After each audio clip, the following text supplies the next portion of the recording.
They've been working hard all summer to get ready for this one. It's the season opener tonight of high school football here. Welcome to Park Center High School for Northwest Suburban Conference football as Anoka pays a visit here to the Pirates.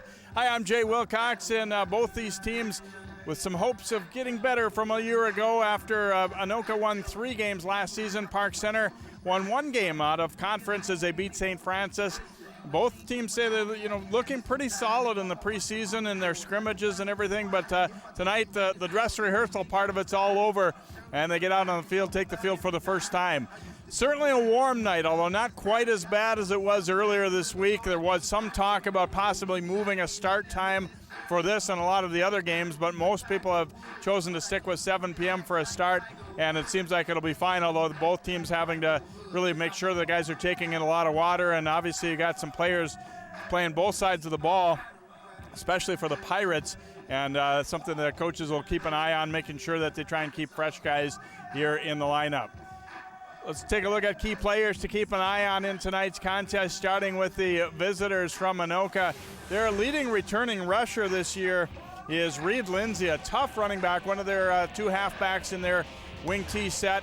Tough kid, can break some tackles, ran for over 300 yards last year, and deceptive speed too. The coach Jeff Berkeley said he doesn't really look that fast, but if he does break it in the open, he's kind of a long strider, and he can gain some ground on people. He's somebody that they expect to feed the ball to quite a bit tonight and see if they can't wear down this smaller Park Center defense.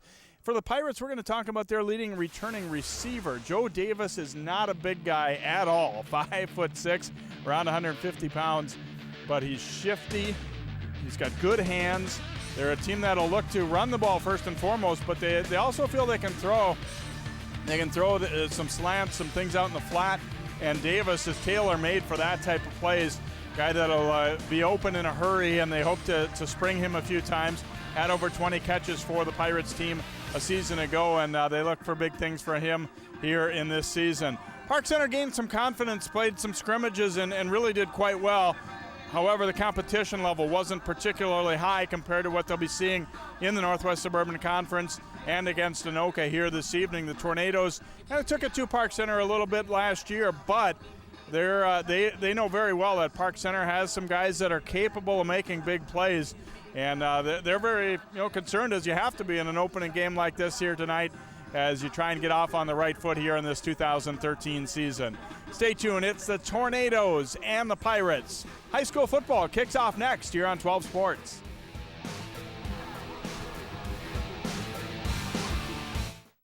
National studies show that students who participate in activities like music, sports, and drama not only have better grades and attendance, but they develop the character to handle adversity, the grace to accept defeat, and the self-confidence to start over.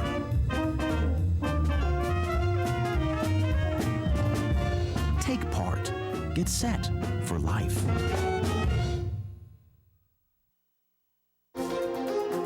A Brooklyn Park church received some unwelcome visitors this past weekend. Volunteers really do have their work cut out for them. They'll be inspecting 23,000 residential lots and city boulevards. The problem began when the railroad decided to increase the train's speed. In the process, they had to raise a portion of the track over here.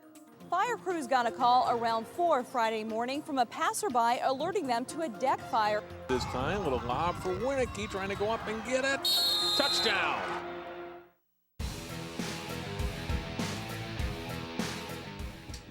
Welcome back here to Park Center. A warm, sunny evening here to kick things off here as the Tornadoes and the Pirates try and get things going in the right direction here to begin this 2013 season. Anoka will receive to start the contest. Bamon Kana will kick off here for Park Center.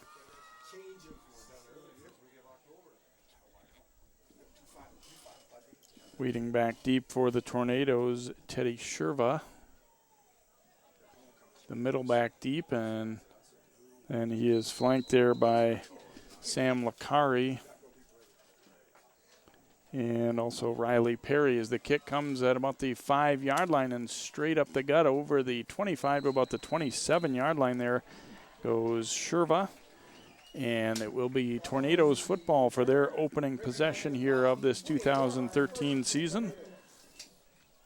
Look at their starting offense, starting with the offensive line, and return about 4 starters on offense from a season ago. Quarterback who played some for them last year, Travis Bengtson, and they said he's taken a step forward in terms of his leadership this offseason, become a little more vocal. First down handoff goes to the fullback, and a solid hit up the middle there as Paul Rivera took the handoff, and he was met pretty early on by Robert Johnson of Park Center. Out to the 30, give him a gain of about 3 on the play.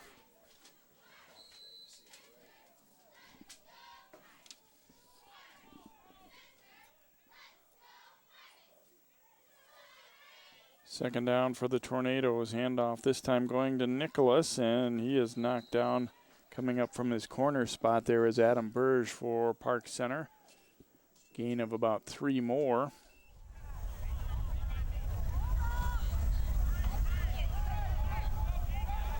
We'll leave him with a 3rd down and 4 coming up here.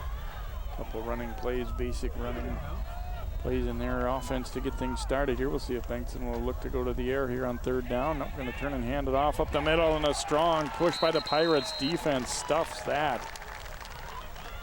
First guy to get there for Park Center coming up was, with the stop, was Quentin Medlock. Really 2 guys getting there almost at once there and held him to about a half-yard gain. Medlock got the tackle. There was another Pirate Johnson that was in position to do so as well if he hadn't gotten him. So punting situation now here for Anoka. On to pundit Joe Redman.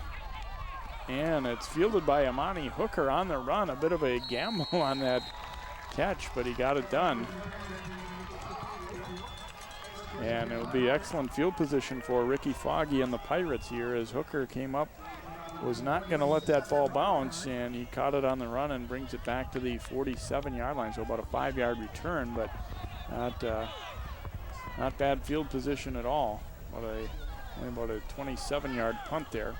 Starting offense for the Pirates here, it'll be Parker Miller taking over as the starter. He's really in his 3rd year with the program and actually had some starts as a sophomore, so big, tall, 6'3" quarterback.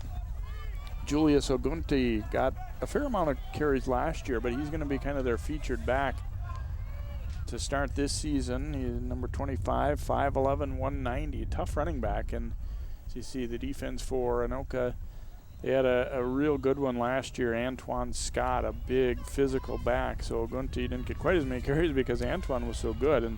And actually, Antoine is one of 4 Pirates who have gone on to play collegiately at Presentation College in Aberdeen, or 3 of them there anyway. Antoine Scott, Jake Tanner, and Marcus Sumo, and then Rufus Saley is at Bemidji State. So Pirates moving on to play at that next level. From the 47, 1st down and 10 here for Miller in the offense. First down give goes right up the middle. Not a whole lot of room there. Rondé Berry taking that handoff. And Berry will pick up a couple on the carry for Park Center. Want to establish some things on the ground, and they feel like that might be their strong suit to get things started, but obviously a team with the ability to throw the football too.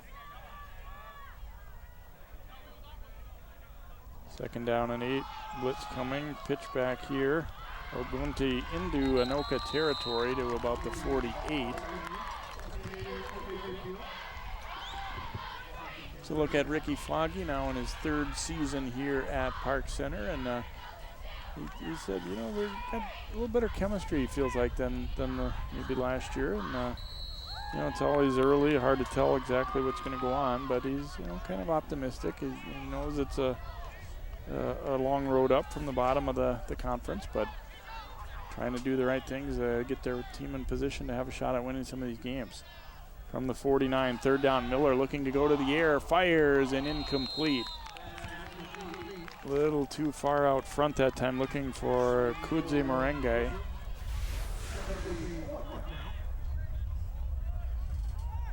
See, Nice drop back, and then I think you heard the footsteps coming a little bit there too as Nush Harris was coming, although I think that ball was not going to be catchable anyway.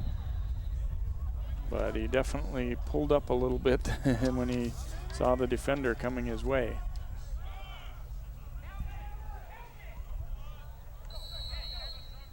So on to punt here for Park Center is Carson Celine. Both of these teams using linemen as their punters. Looks a little different. Obviously, high school ball, you kind of go with whoever you can. So Anoka holds after Park Center got the ball in very good field position here. A flag down on the play. Celine's punt, a knuckleball fielded at the 15-yard line there by Perry. Perry coming up the right sideline, a good return. He's blasted. Another flag flies toward the end of the play as he was knocked out of bounds. So we had a flag right at the snap, and we had one toward the end of that as well.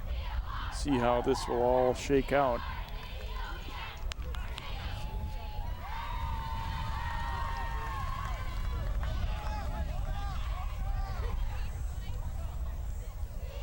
Referee getting the calls from his cohorts there. We had procedure against Park Center. I don't think they necessarily had enough men on the line of scrimmage, and then we had an illegal block in the back on the return on Anoka, offsetting penalties, and it might have been it, I think, right at the start of that play, and then you saw a nice hit.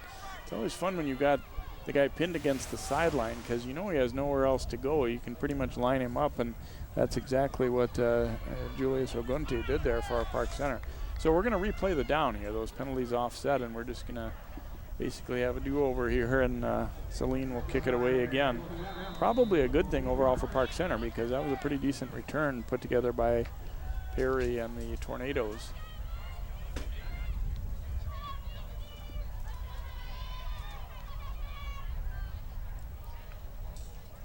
A little unusual, Anoka putting 3 men back to receive this punt. Definitely looking to set up a return. Don't see that too often.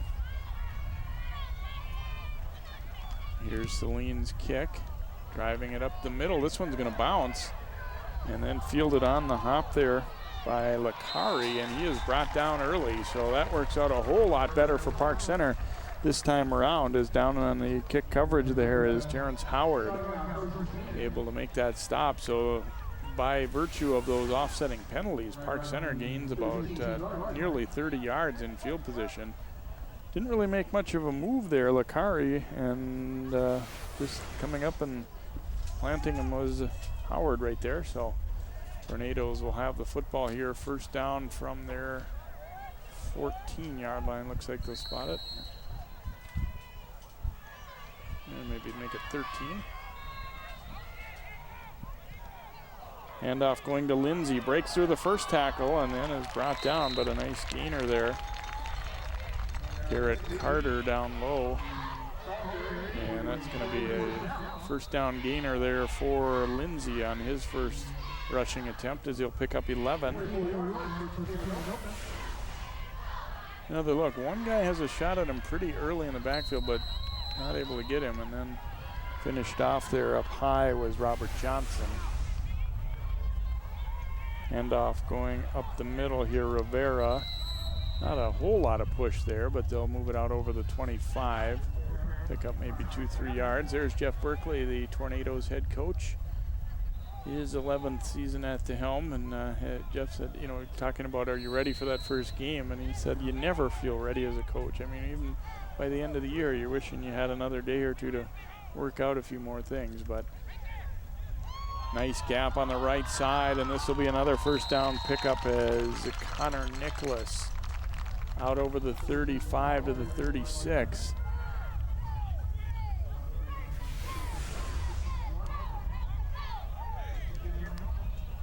Nicholas fighting through that first tackle.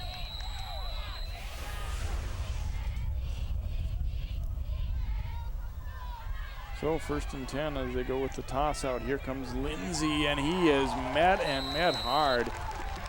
They didn't get that one blocked up at all as Hooker came up from the corner slot, and he and Quinton Medlock combined to put a pretty good pop on Lindsay. Wrapping him up, driving him back, and be a short loss of about 2 yards on that play.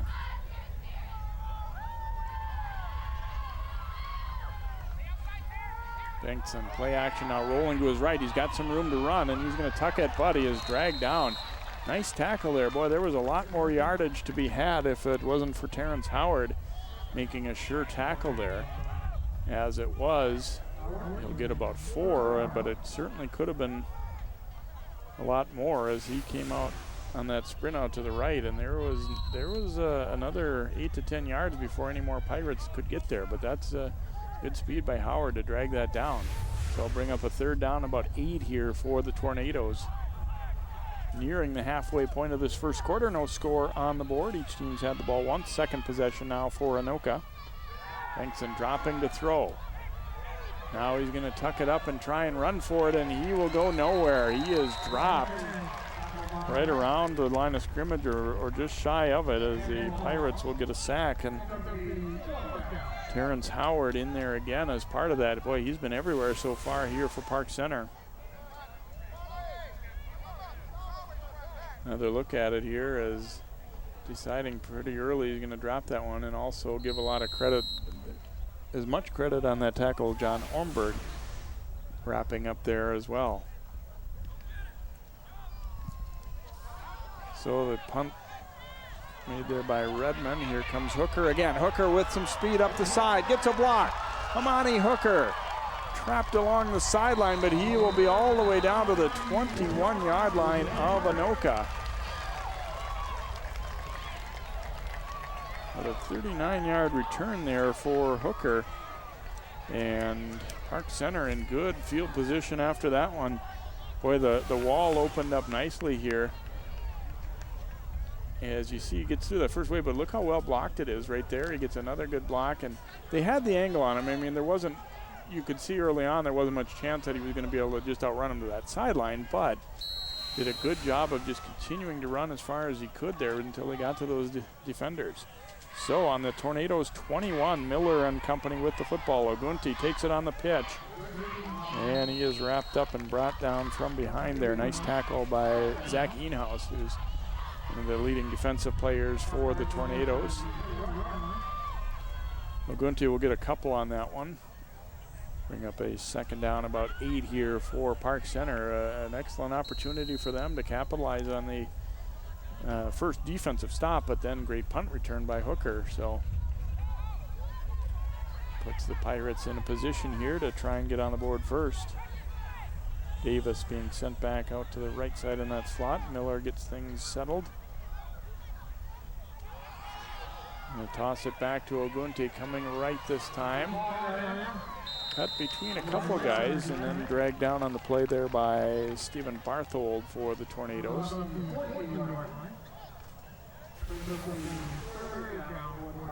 Going to get about 4 or 5 on this one here. It looked like they strung it out pretty well, but he makes a nice little cut right there, and you see again good blocking by the receiver.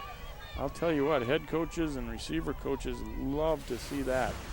You don't have to knock the guy on his back, but you seal him up and wall him off. And that was the difference between that one being maybe about a 1-yard gain and what they ended up getting out of it, which was 4 or 5. So 3rd down and short here. Miller will work out of the shotgun here.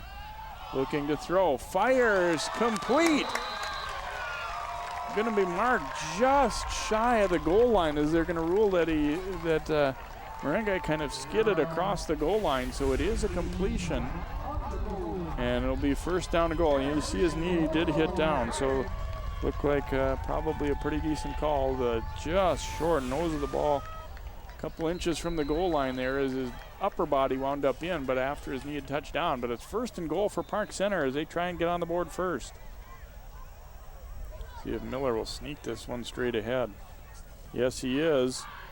And his second effort looks like it should be, well, maybe not. I haven't seen the signal yet. Nope, didn't get there. Anoka got pretty good pushback. I thought maybe he had been able to reach that ball over the line, but not quite. You see he was, no, he was short. I think they ruled he was already stopped by the time he eventually ultimately put that ball over. 2nd down and goal.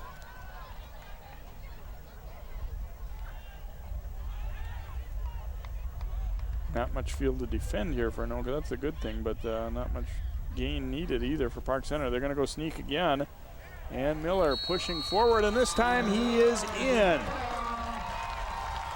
They go right back to a basic. No need to get fancy there. Parker Miller pushes it in for Park Center, and they get on the board first as they score here with 2:54 to go in the opening quarter. See, just a big push up front. He was able to get his body turned to the side a little bit and get it across, and now extra point time for Park Center. Emmanuel Thompson, the kicker, Miller, the holder.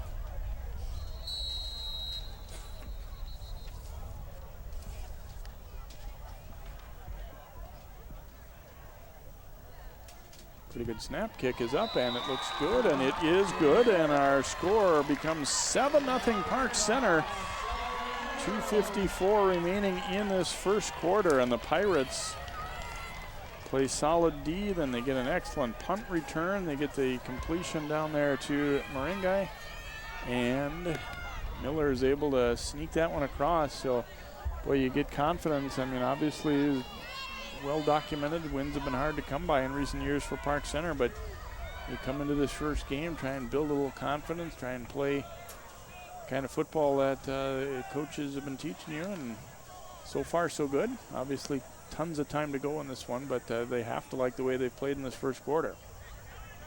Now Anoka will be trying to get themselves going. Obviously that for on the Tornado side of things, that punt play where there were offsetting penalties really hurt them. They were going to have the football out of around the Park Center 40 or just short of it on the initial set, but each team was guilty of a penalty, so we punted again.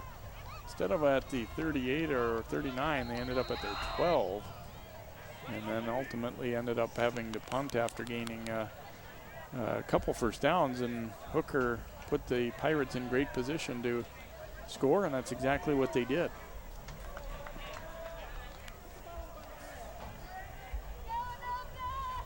Kenna will kick off here. Waiting back deep middle is Sherva for the Tornadoes.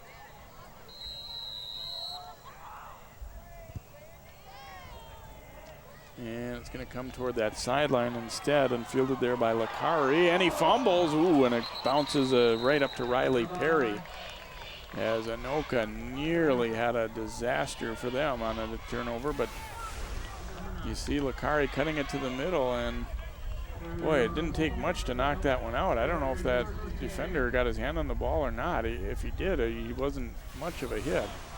To secure that thing a little better, and Anoka's real fortunate to still have that football, but good hands there by Riley Perry. He was ready for it. So the Tornadoes not great field position again. They'll start on their 19. Nicholas carrying it, powering his way into the defender, D'Angelo Wallman. They wound up tumbling down together at about the 25-yard line, give them a gain of 6, so a good hard run there. Anoka working without a huddle here in this first quarter. Not always snapping it real early, but giving themselves that option. Kind of a solid stop that time as that handoff went to Case Sunderland, number 32.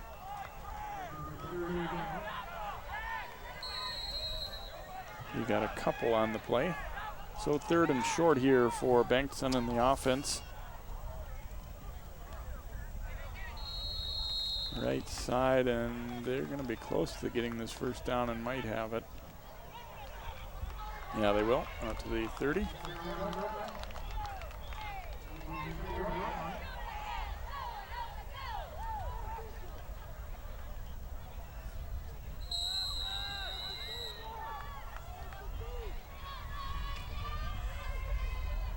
Handoff going to Lindsay this time, left side out over the 45. Anoka starting to establish a little bit of rhythm with that ground game. Pickup of 6 on that one.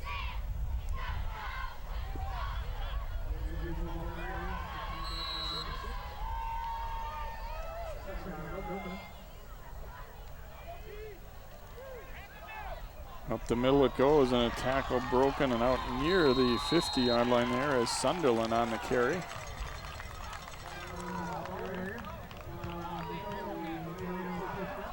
So Anoka picks up its 4th first down here now, out to the 48-yard line. I'm going to wear the Pirates down a little bit too here. It's a hot night. And a handoff and a nice gap here for Nicholas there. Nice wrap up by Garrett Carter. That one would have been even more trouble. But as it is going to be a pickup of about 16. And they've definitely got the tempo where they want it now, and getting the defense back on their heels. And Park Center, I think, is going to use a timeout. Yes, they are. Park Center will take a timeout, and I think not a bad one in this spot. You could just sort of feel, okay, we're no huddling. We're coming at them. We're snapping it fast. We're trying to get them a little bit tired out, especially on a hot night like this. So I think it's a pretty good use of timeout. Incidentally, I did talk to the referee when he was up here in the booth giving his instructions to the scoreboard operator, and he said the plan is to have one water break per half, in addition to obviously the quarter breaks and the timeouts. And they're going to play it by ear as far as when that will be. He said we're not going to, interrupt the momentum of a drive to take a water break, something like that, and more when it comes into what feels like a natural situation for a break, they will insert that kind of at their discretion in one in each half is what the plan is. Now, if a trainer were to say, we're really having a lot of difficulty, or the coaches were to bring that to them, that could change. But that was the plan coming into the evening here. Park Center, so far so good here, leading it by a score of 7-0. But Anoka on the march. They have it at the Pirates' 36-yard line. First down and 10. Opening night of the season here for both teams. Benson will hand it off up the middle, and wrapped up pretty much right away there was Sunderland. Got maybe a yard out of this one, but the Pirates were there. I believe it was Medlock who was trying his best to hang on there and did so. So about a half-yard gain, if anything, for Sunderland and crew. So second down and long here. They come to Lindsay this time. Lindsay trying to fight through a tackle, but Park Center's been solid. Hooker and also Kenna there wrapping up. He did pick up about 3 on that play, but not as much as a couple of his previous runs where he'd had some gap. You see, just meeting him up, squaring him up here, and doing a solid job. And you see he's a tough runner, but get 2 guys to the ball and wrap up, and you're going to be in good shape. Not sure if Anoka will snap this one again or not before the quarter. Third down and long. It does look like they want to try and run it before the quarter ends. Benson, play action. Looking over the middle, a little dump off. Pass complete, going to be short of the first down. Sunderland wrapped up there as the quarter comes to an end. Dear Price on the stop. And we will have a 4th down when we change ends here for quarter number 2. So Anoka in a spot to go for it certainly here. Great first quarter for Park Center. Our score after 1. Pirates 7, Tornadoes nothing. Second quarter is up next here on 12 Sport.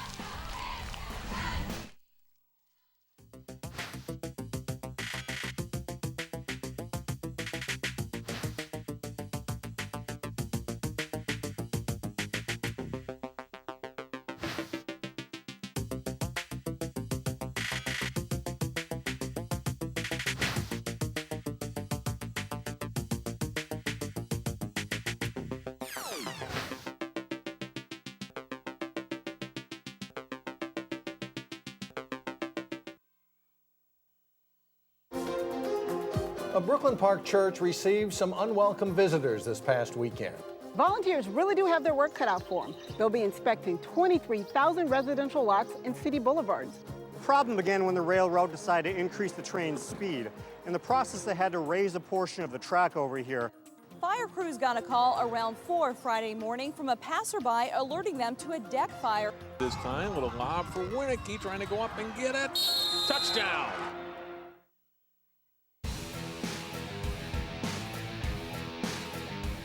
And welcome back here to Park Center High School in Brooklyn Park. Pride Stadium is the home of the Pirates. It's Anoka facing a 4th down. The chains were not in the spot. Anoka I think it's supposed to be 4th and about 3 or 4, and when they came out and looked over, the chains were 10 yards further ahead, so they were looking at 4th and 13 instead of 3. They got that squared away, so it's Anoka ball, 4th down and 3 at the Pirates' 28-yard line. Bengtson will turn and hand it off to Sunderland, and he is hit. Fights forward, but, well, let's see, this is going to be close. He might have gotten enough. Looks like he does. Yes, he will have enough for the first down. I thought maybe they had stacked him up enough. Robert Johnson with the hit, but he was able to turn his body sideways. They got pretty decent push early. You see, kept those legs driving and got it down to the 30. So that was a tough run because he got popped. If he had gone down right where he was hit, I don't know that he would have made it. Back to Sunderland they go again, and he is looking to run some people over right there. Carter took the brunt of that one. Sunderland will pick up a nice chunk here, about 9 on this carry, and you see he's not trying to avoid contact there. He was looking to run over whatever was in his way. They'll come right back to Sunderland, and this time he has wrestled to the turf there. Wrapped up by Johnson. And it will be enough, though, for an Anoka first down.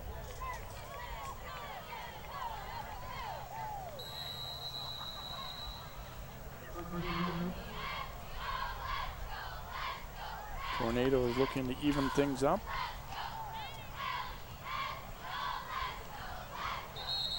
And we get a whistle before this one can get started.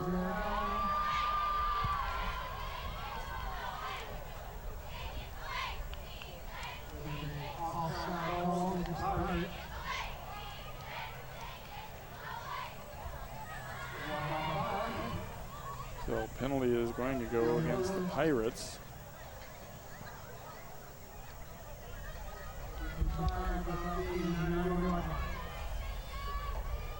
So Anoka will have it inside the 10 now to about the 9, first down and 5 yards to go for Anoka as they look to even things up.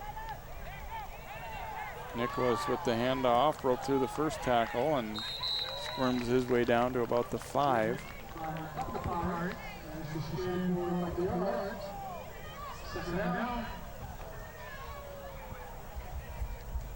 Second down and about 2 now for Anoka.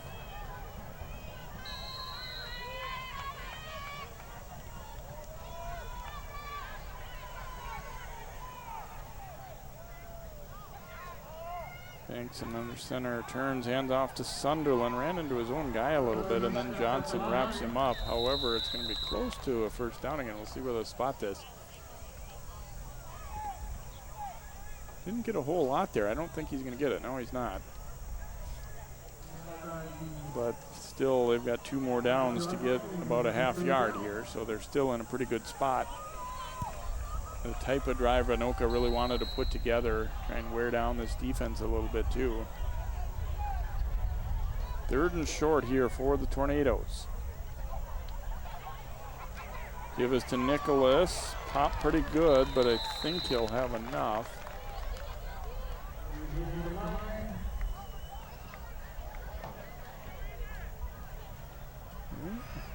Not a sure thing. This might be a measurement situation here. See, coming up to meet him there from the corner spot was Thompson. And we're going to take a water break right now while they measure. It's pretty. Bring the chains out.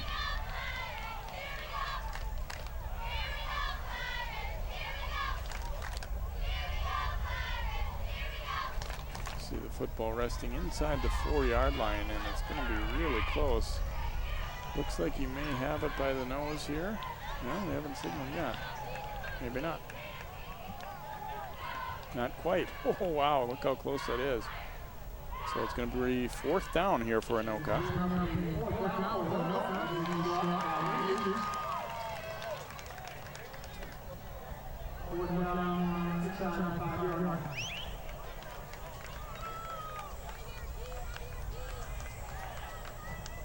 Don't think really much of any decision to be made here. You're not looking to kick put together a nice drive running the football, and I'm sure they feel they can get it. And even if you don't, you pin Park Center deep here, so I don't think field goal is even really a thought right now. They have a pretty good kicker. The bad part is he's coming over from a soccer game in Coon Rapids. Not sure if he's here yet. And quarterback sneak, and it looks like there'll be enough gained by Banks in there to pick that up, and it is. So first down for the Tornadoes as he falls forward to about the 2.5 or 3 yard line.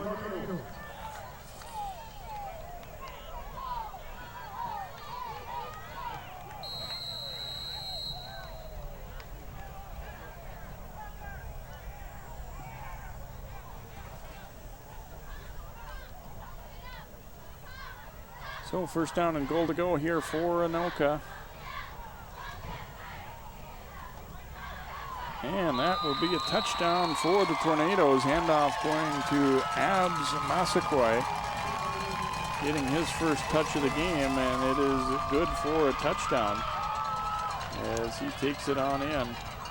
And Anoka on the board for the first time here in this 2013 campaign.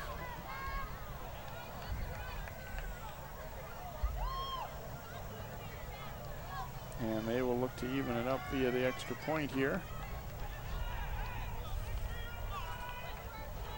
Looks like Connor Nicholas will be kicking this one, so I'm going to assume that Travis Meshuggah, their first string kicker who's also on the soccer team, is not here yet.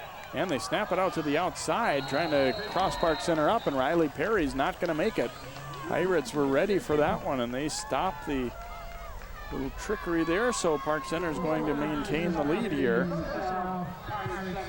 7-6 advantage for Park Center.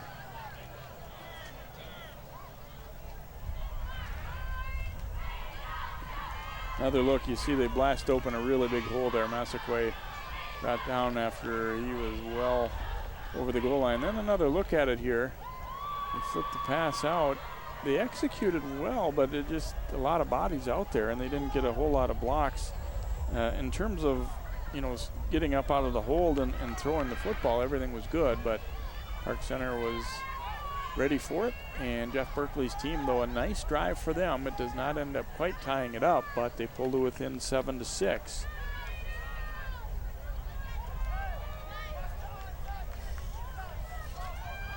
And so there's a look at Meshuggah, who is now here. Must have been there. Maybe that was why they didn't need a kicker to kick that one. But anyway, they like his leg, but he was playing a road soccer game at Coon Rapids that started at 5, and he had his uniform with him. He'll be changing in the car, getting over here for football, but they like him as a kicker. Hooker and Burge back deep here for Park Center. High kick. Hooker is going to call for it and grab it at about the 11. And pretty well covered. He'll spin his way out over the 20 to the 22 or 23. Hooker had that big punt return which set up Park Center's score, and this time a decent return, but well covered by Anoka, and getting a good hang time on the kick as well. So Miller and the offense will start it at the 22-yard line. Another look, as you saw, a little bit of indecision on who was going to field that one, and that probably hurt in terms of getting a lead block there a little bit than Burge. So you need to make sure they're loud on who's got that ball.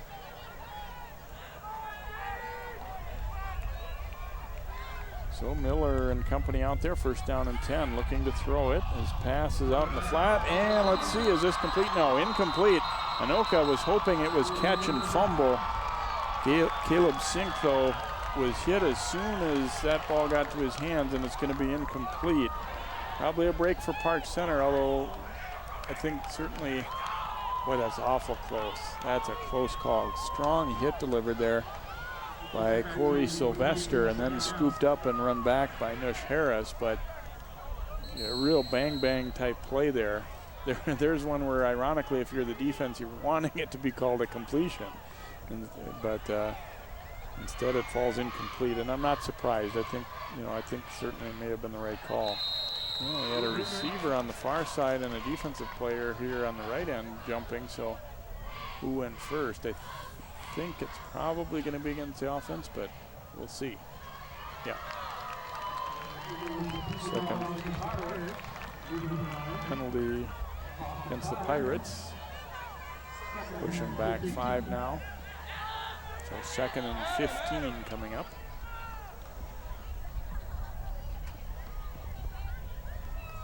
Kind of a 2-for-1 deal this week with some teams playing Thursday, some Friday. We'll also have Brooklyn Center's season opener for you on 12 Sports as they take on the Blake Bears on Friday night. They're a team that's got a new head coach this year, is Willie Finley taking over there. They were winless a season ago, but a little bit up in numbers, and they didn't graduate much, so they're looking to try and get off to a good start on Friday night.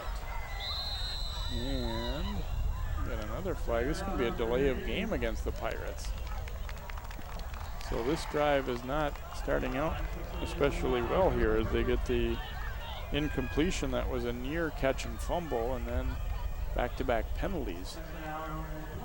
And the quarterback Miller going to come all the way over to get this play directly here.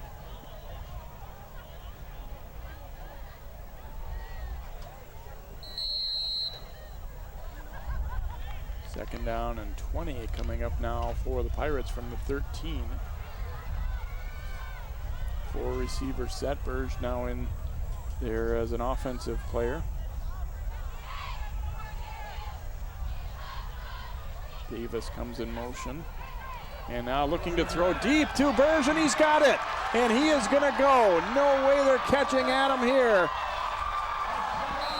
87-yard touchdown, and the Pirates obviously had that one in their back pocket for a big situation and thought they could exploit it against Anoka, and that's exactly what happens right there. Tornadoes confused on the coverage, and as soon as Miller let that one go, you're thinking this one's going to go. And that's exactly what happens. Wow, that was nice. He was wide open. It was more of a scheme thing than anything. They were crossed up on who was going to have who and left a lot of ground open over the middle, and Miller just quickly gets rid of that one. So Thompson on to attempt the extra point. Oops, and that one into the line. The snap was bobbled. I don't know if the snap was bad or not, but the hold definitely didn't get there. But doesn't take away from that tremendous touchdown for Park Center. Pirates take a 13-6 lead. Another look at this one. Miller's eyes had to just get real big when he dropped back because there Burge was 5 yards beyond everyone. And he goes the distance, 87 yards. You know, he had just come into the game too, and then they had that delay of game. I'm sure Park Center was, you know, you're anxious to run this play correctly, and then you get that delay. But it did not end up hurting them as they get the touchdown. There, another look at the extra point. You see, yeah, it's not a great snap, and then Miller drops the ball. And Thompson, the kicker, going, hey, come on now. But that's all right. You get the touchdown. I mean, obviously you want to convert that extra point too, but you let go of that ball a little early there. But a tremendous sequence there for Park Center. So Park Center out to a 13-6 advantage. Adam Burge, one of the juniors around the area that a lot of people are talking about, and primarily a defensive player to start the night, but in there at offense, and Miller finds him, and 87 yards later, he's walking into that end zone here on the west end of the field here at Park Center.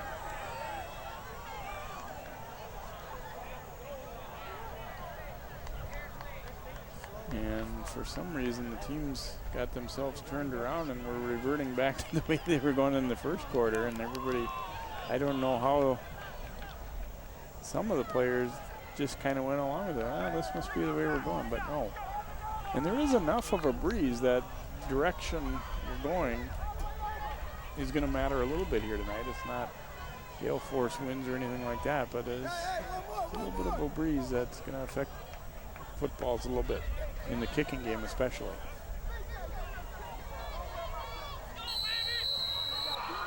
Ramon Canna will kick it off here. And bobbled by Perry, picks it up again though. And then is wrapped up and brought down. Lawrence Ogunti with the tackle there for Park Center. And I have to say, I really have been impressed by the way Park Center's tackled here tonight. It's a big difference if you're going to be able to wrap somebody up and the first guy brings him down. It's a whole lot different than if guys start breaking a lot of tackles. And so far, so good in that department. They've done a pretty solid job of it. Getting Anoka's football in there now. Of course, both teams have their own football that their offense uses, and now getting that one out there for Banks and company here from the 27-yard line. Anoka had a good march last time around. They again find themselves trailing by a touchdown after the long strike for PC. Give is to Lindsay, sweeping to the left. Lindsay fighting forward. Garrett Carter able to drag him down, but it was a solid gainer there, as he's going to pick up about 8, it looks like, on the play, right to the 35-yard line. So second and a couple. Another look at it here as you see that sweep handoff. And well blocked. I mean, Carter was the first guy to get to him. Now giving up the middle, and there's the touchdown maker for the Tornadoes, Abs Massaquoi, and he will pick up a first down with 10 more on the gain. And this is kind of how their last drive was going, where they're running no huddle. They're getting up there and they're getting tempo going and popping off some good runs. And this time Massaquoi is met immediately and he is brought down. Nice job. Joshua Willay up there to make the stop here for the Pirates, and it's going to be a loss of about 3 on the play. You see he's able to easily beat that block. He read where the ball was going nicely, and not much chance there for Abs. And we do have an injured player. I think it was Massaquoi who was injured. He went down a little bit awkwardly. They met up high, upper body, and his leg got kind of splayed out to the side awkwardly when he went down. So I guess in hindsight, I'm not surprised. You watch here as they're kind of wrestling, and then watch his leg get, it's trapped back underneath him. That left, you hope it's not the knee. And you see even more impressive for Willay to be able to get that guy down when he's got the cast on the hand there. He wasn't able to, to fully wrap up with both arms because of that. It looks more like they're working on ankle or foot. But you could clearly see on that replay that his leg went down at an awkward angle there.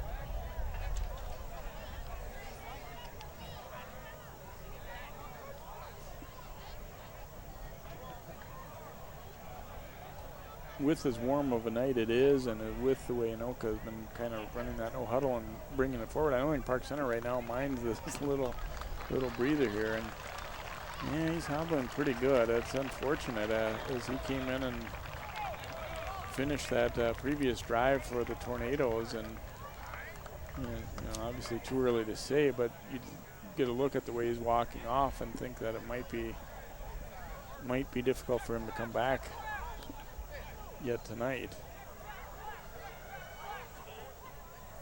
Plus he's got that great name, Abs. I mean, how do you beat that? Second down and 13 coming up here for the Tornadoes after the big stop by Willay.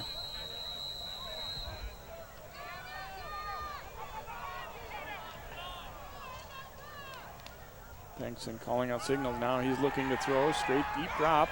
Now steps up and gets by that first wave, breaks a tackle, and he's going to be close to a first down. Robert Johnson brings him down.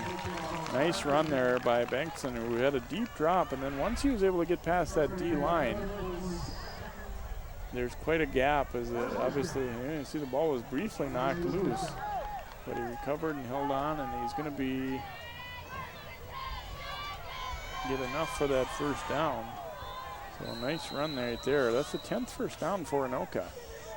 At the Pirates 45 now. Nicholas with the carry, and he bounces inside the 40. Wrapped up there by Ornberg.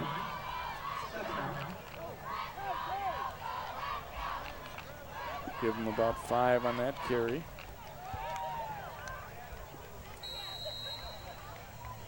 Park Center's done a nice job of limiting the real big plays too. There's certainly Anoka has run the ball pretty effectively on quite a number of plays, but not letting them really pop it. They're keeping it to the good ones to 8 or 10. Now throwing deep, and he's got a man wide open. Catch is made, and it'll be first down and goal to go for the Tornadoes as Tori Ledeen got behind the defense there. And a 33-yard pickup. Obviously Anoka not looking to run the football or throw the football a whole lot, so when they do go play action, understandable that Park Center kind of scrambling back into position there. Burge ended up pushing him out of bounds, but not until he gained all the way down inside the 10 to about the 7 or 8. Call it the 8-yard line here. First down and 10 for the Tornadoes. So like Park Center, showing the ability to go to the air a little bit too. Sunderland on the handoff. And he will advance that ball close to the 5. Yeah, so just about a 2.5 yard gain there.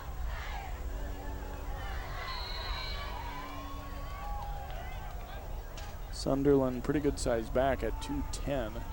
Able to absorb some contact there. Second down, goal to go from the 6 now for Anoka.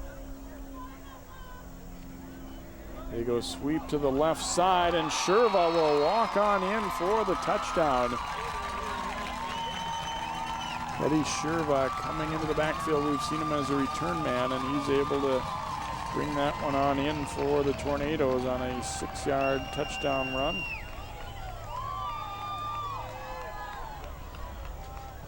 And an injured Pirate on the play as well here.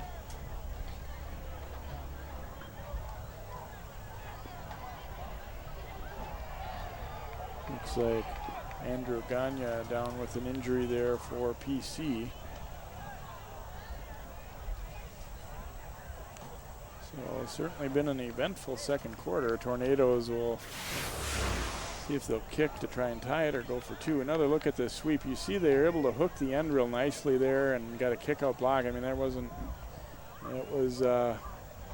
primarily the job of the blockers that got that one done. Obviously the glory goes to the guy who drags it across the goal line there, Teddy Sherva. But so we saw Massaquoi go out with an ankle injury for Anoka a minute ago, and now Gagne looks like he might possibly have the same here for Park Center.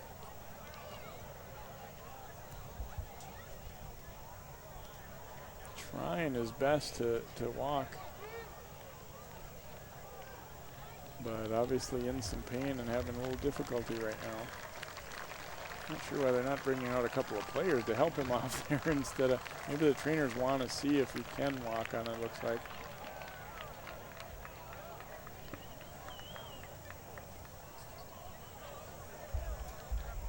So Gagne, a veteran in this program, obviously disappointed right now more than anything, I think, to have to come out, and he's kind of explaining what happened on the play there. Tornadoes look like they're planning to kick here and go for the tie. And again, their kicker was coming over from his soccer game and was not here when the game started. He is here now, Travis Meshuggah. So he will try and boot this one through. His kick is up, and it is good. And so with 5:24 to play here in the second quarter, Anoka battles back to tie it up 13-13 after they put together a nice march. Little different scenario where Park Center went with the big strike via the air, whereas Anoka, they did have the one big pass play, obviously, that helped get him down there to Ledeen, but primarily running that football in, and so they are able to tie things up here at 13 apiece. We'll kind of keep an eye on Massaquoi and Gagne and hope like heck that they can get back out there. Obviously, Ricky Foggy would have preferred to be able to take the lead into halftime as it was, but you don't get overly excited yet. But obviously, this Park Center team is playing a good football game so far. They were with the exception of a couple games last year, they were not in all that many games, to be quite honest about it. And so far, so good for them. They're battling hard. They're executing well.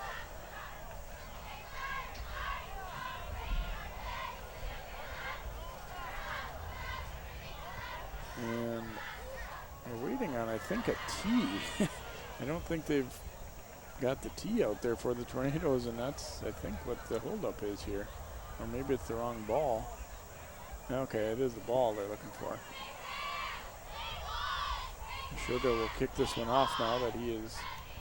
Here, he kicked off the last one too, I guess, but again, a late arrival for the contest.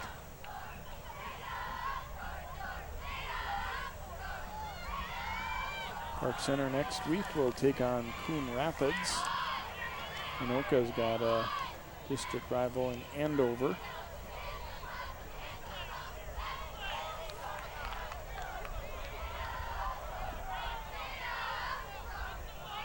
Version Hooker waiting back deep here from Meshuggah's kick.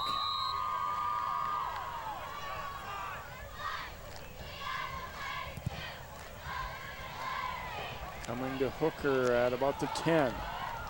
Hooker will cut it back to the right. And staying on his feet out over the 30. He's a young guy that has gotten, a little bigger, a little stronger. He's a sophomore now, 5'11", 170. And of course, his brother was Mr. Basketball and led the Pirates all the way to the state championship, Quinton Hooker, in basketball last year. And he's going to be a factor for this football team this year. We can see that already. When he caught that ball on the left side, there were like 3 Anoka guys coming down that had nobody to line up and block him. And he saw that right away and said, I got to bring this back where I've got a little more help. Looks like we had a flag on that kickoff. I did not notice that early on. And it was a hold against Park Center. So they're going to push him back. Instead of starting at about the 35, they're going to start at the 25. So not terrible field position, but not as good as it was going to be after that return. So Pirates now find themselves in a tie football game and trying to retake the lead here. They scored first, and then they scored again after Anoka had battled back to within 1.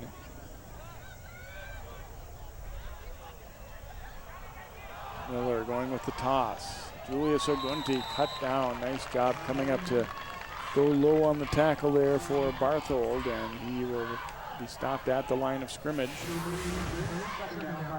Ogunti's been pretty quiet here so far. They've carried it 4 times now for 10 yards. So they've done a pretty good job on him. Obviously, they're far and away their big play was the pass play from Miller to Burge there, an 87-yarder. Running a little bit of eye set here. He ran that to start the game too. Park Center is going to use a timeout here. I don't think they were completely on the same page with formation or play call there. So you see the coaches kind of discussing things a little bit there too, as far as I think there was just a mix-up on what personnel or what formation they were looking there. And rather than have a play that goes horribly wrong, do the right thing there and take the timeout.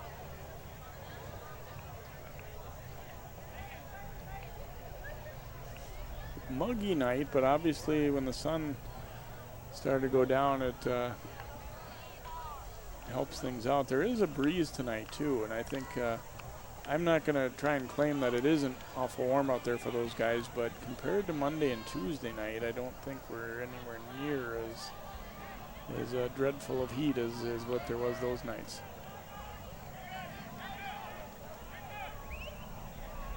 So now 4 receivers set and single back look here for Park Center after coming out of that timeout.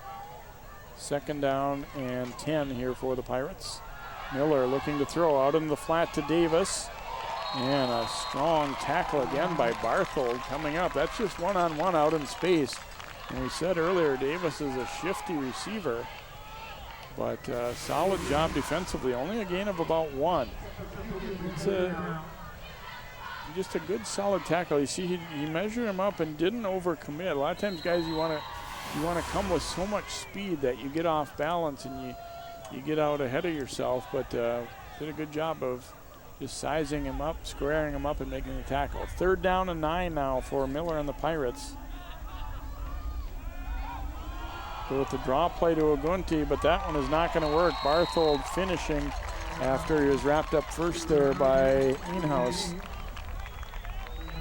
Not a bad idea there for Park Center, but Anoka was not fooled, and no gain on the play as they faked the pump fake out into the flat and then tried to spring Ogunti through there, but Tornadoes were more than ready. So 4th and 10 now for Park Center in a punting situation. Sedin will come on to punt, and he looks like he's Celine rather, and it looks like he's signaling that there were only 10 out there to start. Makari and Perry waiting back deep here, and up and in front of them is Barthold.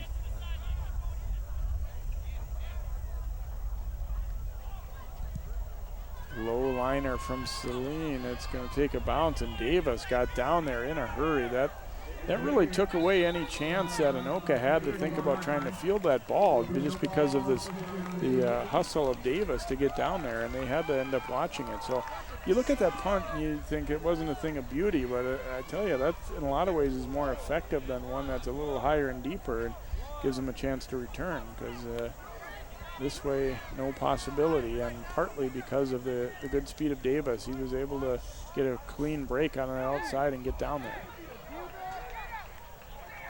That's one of those unsung plays that doesn't show up in the box score. He's not going to get a tackle for that, but I'm fairly certain they would have tried to field that ball if he wasn't so close. From the 39 now, Anoka has the football back here, 1st down and 10. Hand off to Nicholas. Wrapped up by Terrence Howard, and he will pick up about 5 on the play. Overall, the Tornadoes, have to be feeling reasonably good about the way they've run the football. Per carry average has been pretty solid for the most part. 2nd down and 5 now. Looking to throw, and incomplete. Overshot Ledeen out there a little bit. Pretty solid defense too, as Ledeen took a pop. You see that throw, and a little bit high out front of him, but Hooker was there to put a shoulder pad in the gut there and drive him down too. So 3rd down and 5 coming for Anoka now. You see a little over 2 minutes to go in the first half, so time a little bit of a factor if you're looking to put together a drive right here. And the ball dropped on that handoff. Recovered by Nicholas, but then he is swarmed under as they hand it off. Double handoff there on the reverse. Lindsay giving it over on the crisscross to Nicholas, but you see the timing was messed up, and then he is wrapped up. And losing a couple on that play, so now it looks like they're going to have to punt this one away. Redmond will come on to punt. Hooker, who had a good return earlier, is the deep man here.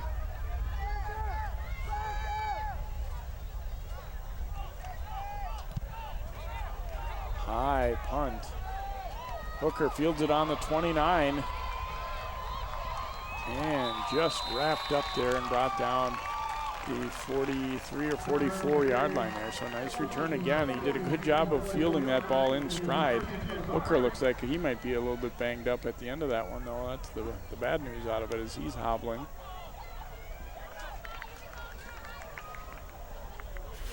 Another look at it here as Hooker comes running up.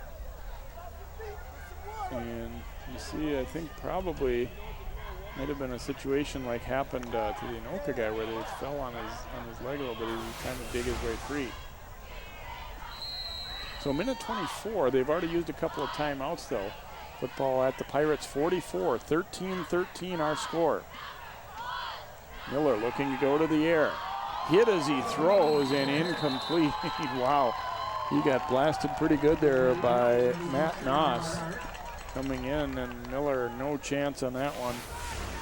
See, just as he's about to let it go, they picked up one blitzer, but then Noss came free and just drilled him. All in all, that's about as good a result as you could hope for if you're PC on that one. no interception, no sack, fumble type. You don't like you getting your quarterback hit, but at least you end up with the incompletion. 2nd down and 10 now for Park Center.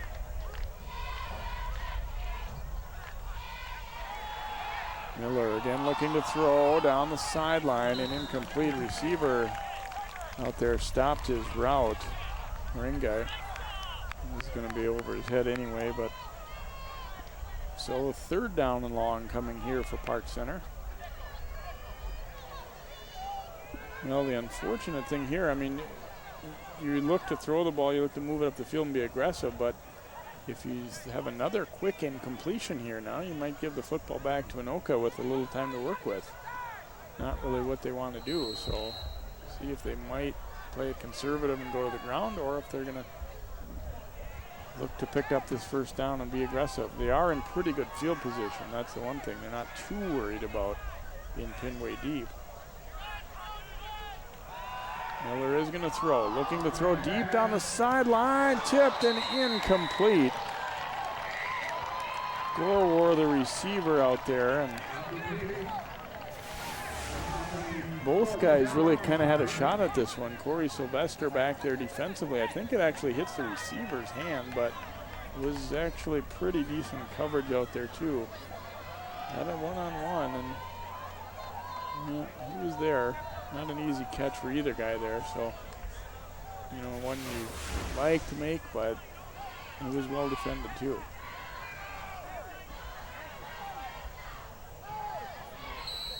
So Celine will come on to kick here for Park Center. Perry and Lakari again, the deep men.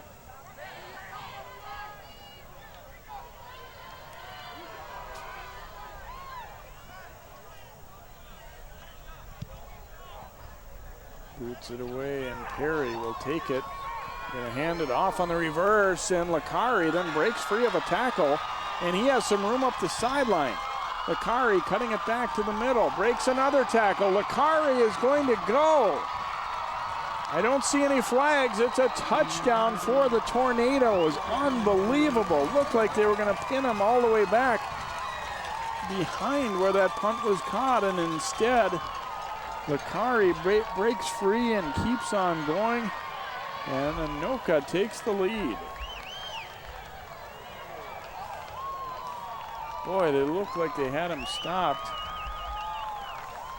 on more than one occasion actually there. Lakari, give him some credit. Boy, it looked like that was going to be the wrong move to hand it off on the reverse, but thanks to Lakari, that changes. Kind of a stunner there for the Pirates as they are now trailing, and Meshuggah on to attempt the extra point, and his kick is up and it is good. And so with 44 seconds to go in the 1st half, Anoka takes a 20-13 lead. To get another look at it, fielded here by Perry, hands it off, and right here you're thinking this isn't maybe such a great move to hand it off, but Burge unable to wrap up right there. And then it breaks free. They got a pretty good wall set up, but even right here, it looks like they should get him, but just don't. And another good block, and only one guy had a chance anymore, and Lakari was able to outrun him.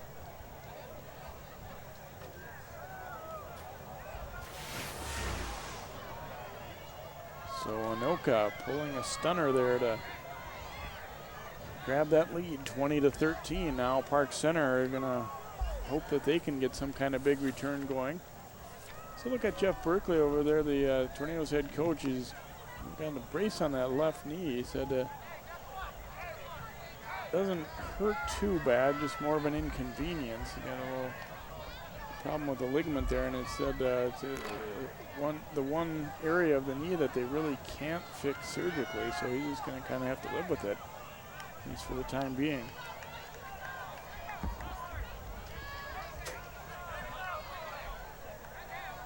Meshuggah will blitz this one away. Burge and Hooker waiting back deep. So the good news for Park Center, looks like that when Hooker got shaken up a few moments ago, it wasn't bad enough to keep him out of there. And the ball is going to come his way again at the 12-yard line. Hooker out to the 30, so a return of about 18 yards. Obviously not a whole lot of time to work with for PC, though. They're at the 37-yard line and have already used a couple of their timeouts.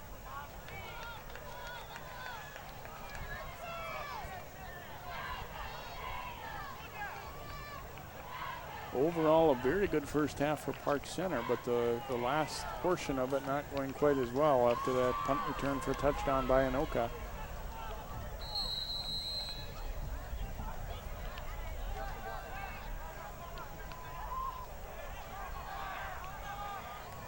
$70 yards in front of them. See how aggressive Park Center is. Miller fakes, now looking to throw, and incomplete. A little pump looked like it bought him a little space there. But Marin guy not able to get to that one. Throw not quite where it needed to be here. You see, he was starting to break free right there and just trying to get his head turned around as the defender, Jason Putnam. But if that ball's right on the money, that could have been 6 there for the Pirates. But that's a big if, throwing that far down the field. And the timing was just a shade off. So second down and 10 here for Park Center. Got an early start on the right side there. Malcolm Lawson will be whistled there.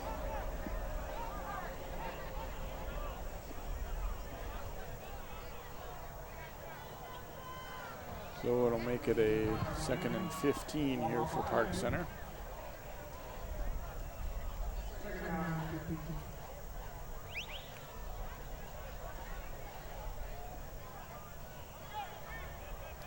Got a fullback in there now. I wonder if Park Center is saying, maybe he might hand this off. And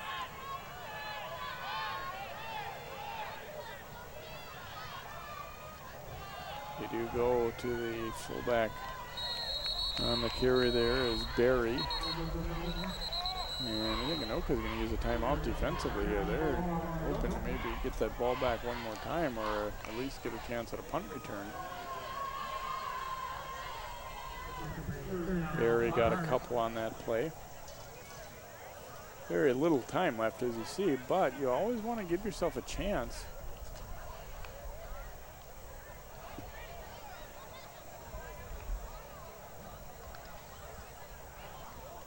Important right now for Park Center to kind of concentrate on what went well in that first half, because they've been they've done a lot of things very well. Had the lead for much of the half. Now, obviously, the way that punt return developed is something that you get a little discouraged about. But overall, not only are they very much in this, they for long stretches probably had the better of things. So they're right in there and have to be thinking that as they head to the second half here.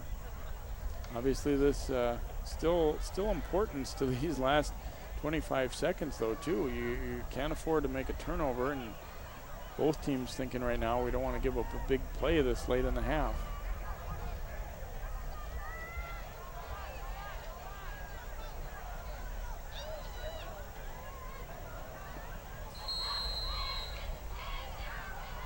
Miller working out of the shotgun with the Gunty next to him here. Third down, about 13. And fake the draw play and then kept it. I'm not so sure that. I think he was intending to hand that one off to Gunty there. And instead, he ends up getting dropped, and Anoka's going to take another timeout. Yeah, this one didn't. I think he intended to do a little wraparound draw there, and they just weren't on the same page, and then Miller just had to kind of try and get what he could out of it, which wasn't much, obviously, as he loses yardage here. 19 seconds to go in this first half. Anoka's very much played to set up big returns on the previous ones with 3 men waiting back deep. See if, this late in the half, if maybe they would change it up and be looking to come and try and block a punt, or if they're content with obviously what they did last time, getting that return for a touchdown, trying to do the same again. Now they're going to have 3 men deep again.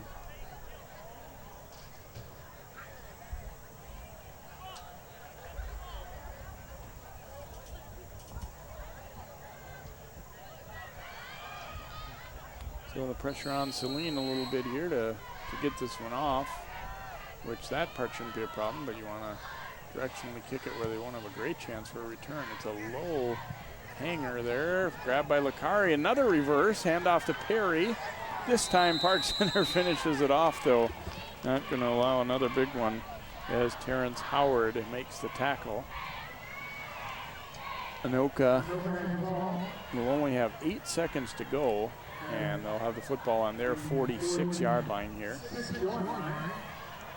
Seeing as how they just took the lead, I don't know. We'll see what they do here. I doubt they'll be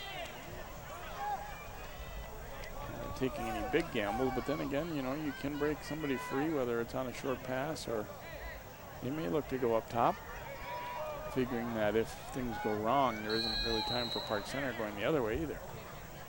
Or maybe they'll hand off up the middle here. Langston's going to look to throw a slant. Oops.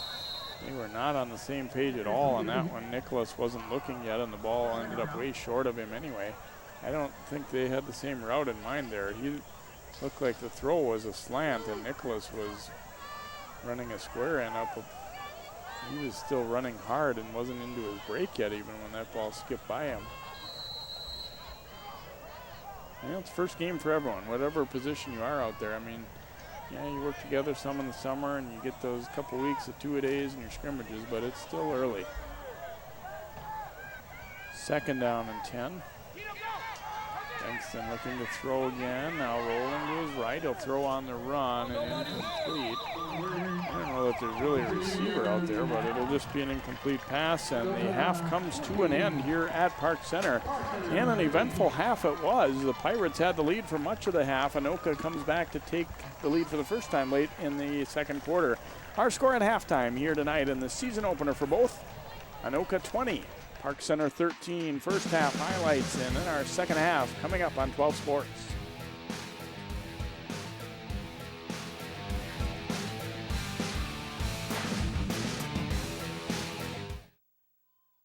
Osseo, Crystal, and Plymouth. Channel 12 is your local source.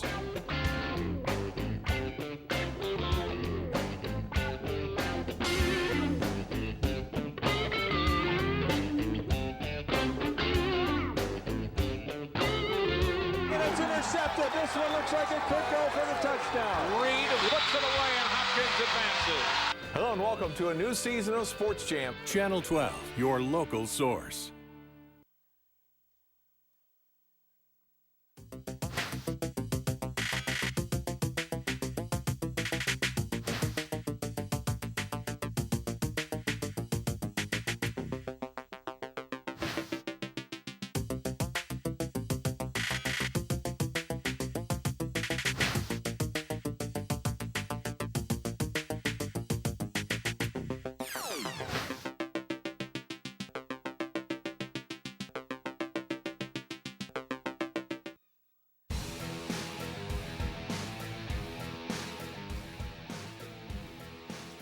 Welcome back to Park Center High School. Northwest Suburban Conference football in the season opener for the Tornadoes and the Pirates in a good first half of football. Park Center playing a real solid opening half. Anoka coming back to take the lead late as we look at the highlights here.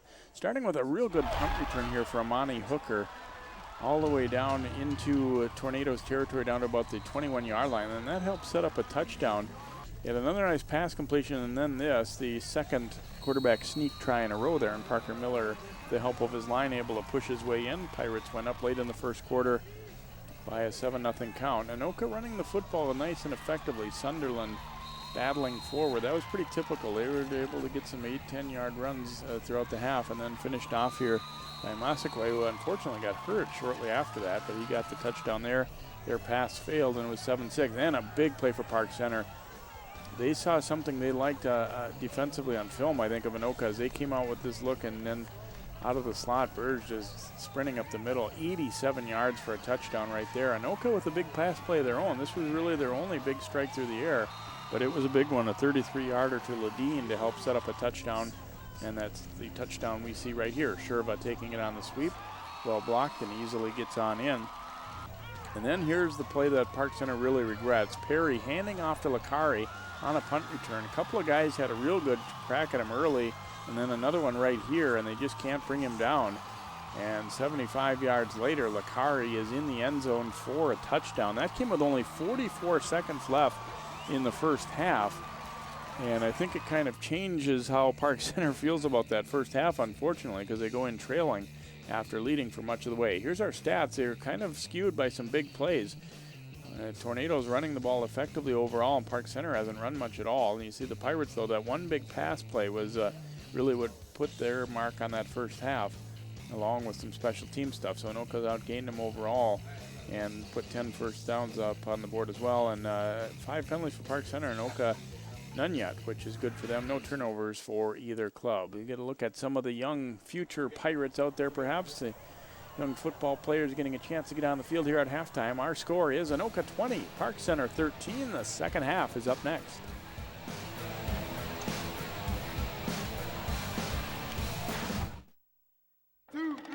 This isn't Madison Square Garden. These drills probably won't make anyone a #1 draft pick. But these players are practicing for something important. While they work on their jump shots, they're also learning teamwork, discipline, self-confidence, how to deal with wins and losses. Skills that will make them winners long after they leave the court. Support high school activities in your community, because when kids take part, they get set for life. Channel 12's Community Corner puts the spotlight on your corner of the northwest suburbs. We want to talk about some things happening around the city of Maple Grove. New Hope's rinks are officially open. This is the spot for the Golden Valley Rotary Club. The City Council worked really hard not to have a tax increase. You can instantly upgrade your wardrobe with a few simple accessories. We're in Golden Valley today doing a little recycling. Rediscover your corner of the northwest suburbs every day on Channel 12's Community Corner.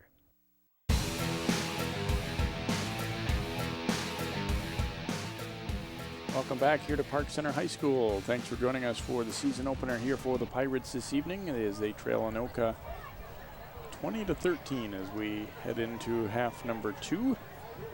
Park Center, a team that didn't win a conference game a year ago, and actually this being that they divided into 2 divisions last year, actually not a division game for Anoka's in the bigger division, if you will, the North Division, and Park Center is the smaller schools, the West Division.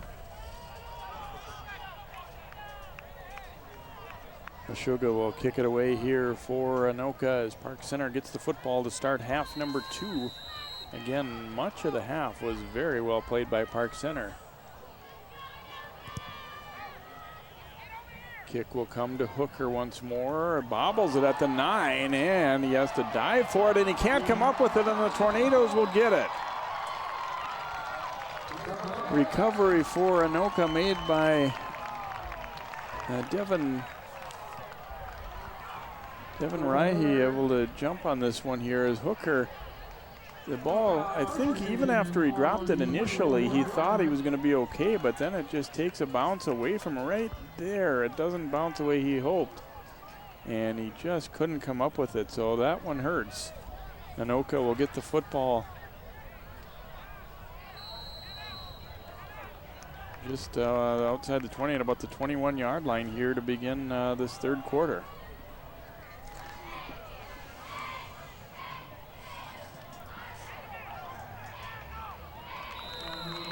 Give up the middle.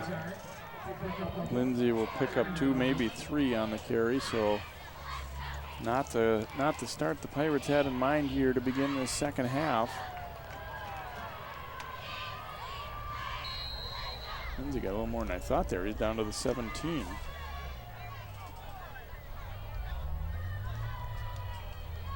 Gonna come right back to Lindsay, trying to break through a tackle, and he fights forward close to the first down. Looks like he might have it here outside the 10, and he does.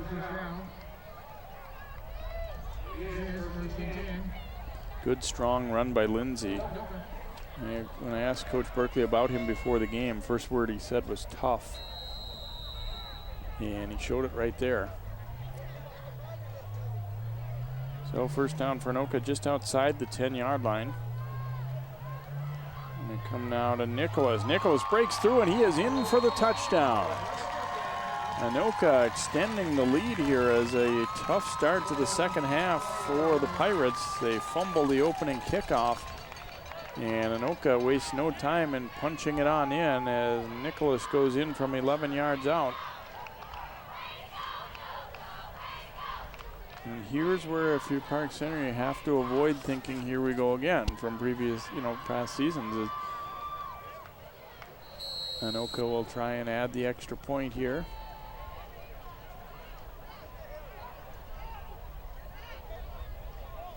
As Meshuggah will come on. They went for 2 on the first one. They completed a pass, but it was stopped short of the goal. And his kick is through.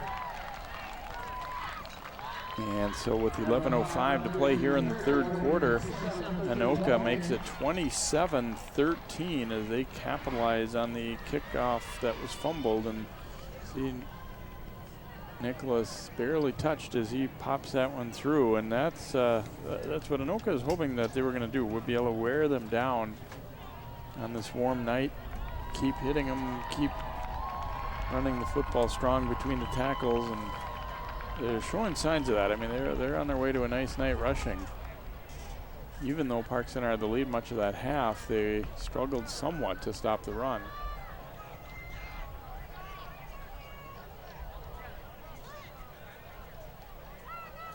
Version Hooker waiting back deep, and here's where, if you're Hooker, you're hoping right now that he's thinking, please kick the ball to me again, not thinking, I don't want the ball, I'm going to fumble.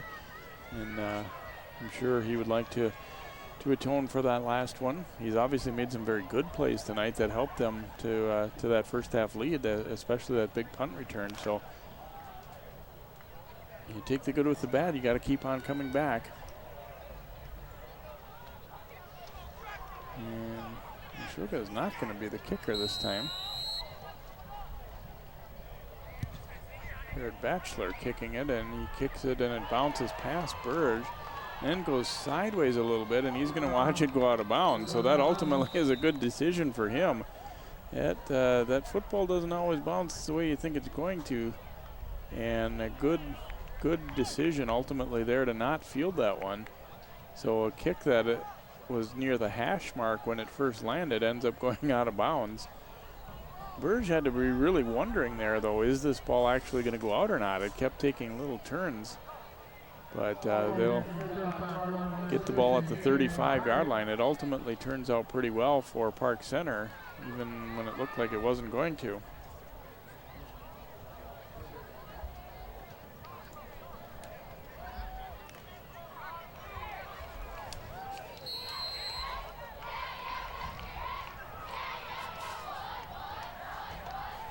So first down from the 35 now for the Pirates. Miller handing off to Ogunti, and that one is stacked up. Anoka all over it, and he made it maybe back to the line of scrimmage, but not any farther. They have done a solid job on Julius tonight. Park Center is saying, ideally we're going to get a fairly heavy dose of Ogunti here, but they've stacked him up. No gain on that one. 2nd and 10 here for the Pirates.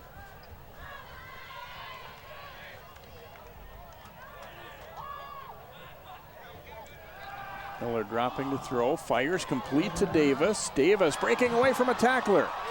Davis into Anoka territory and then blasted by Barthol, but not until he reaches the 45-yard line.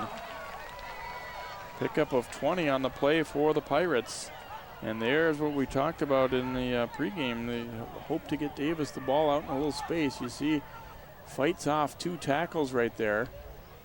And Barthol, you give him credit, he gets back up and makes the tackle, but he was not able to wrap up initially because Davis kept his feet moving there. So into Anoka territory, that might be a little shot in the arm that the Pirates need right now, as late in the first half and early in the second, things didn't go so well. But they have it now at the 45 of Anoka. And a tornado jumping. Didn't appear to be drawn off as Chico Barnes was into the neutral zone there, and he will be whistled for the offside.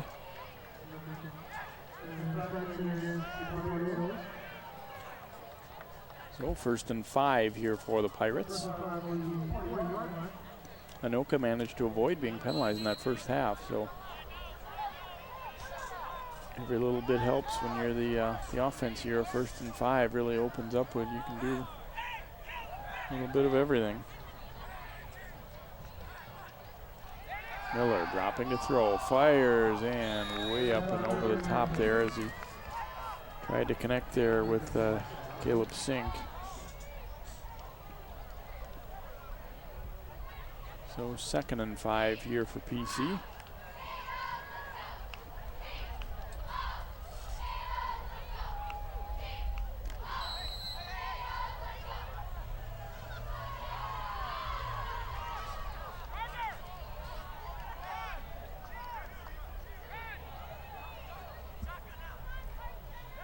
Miller will drop into the gun here. 2 receivers each way. Rush coming, throws complete to Davis again. Davis reaching out to the 30, and it'll be enough for a 1st down.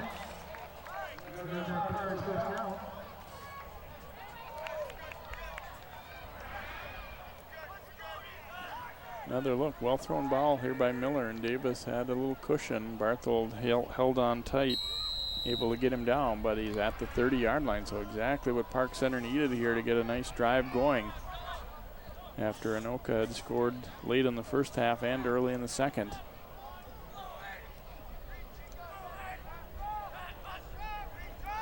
Miller, pump fake, looking toward the corner of the end zone. Some contact there. Ooh, I don't know.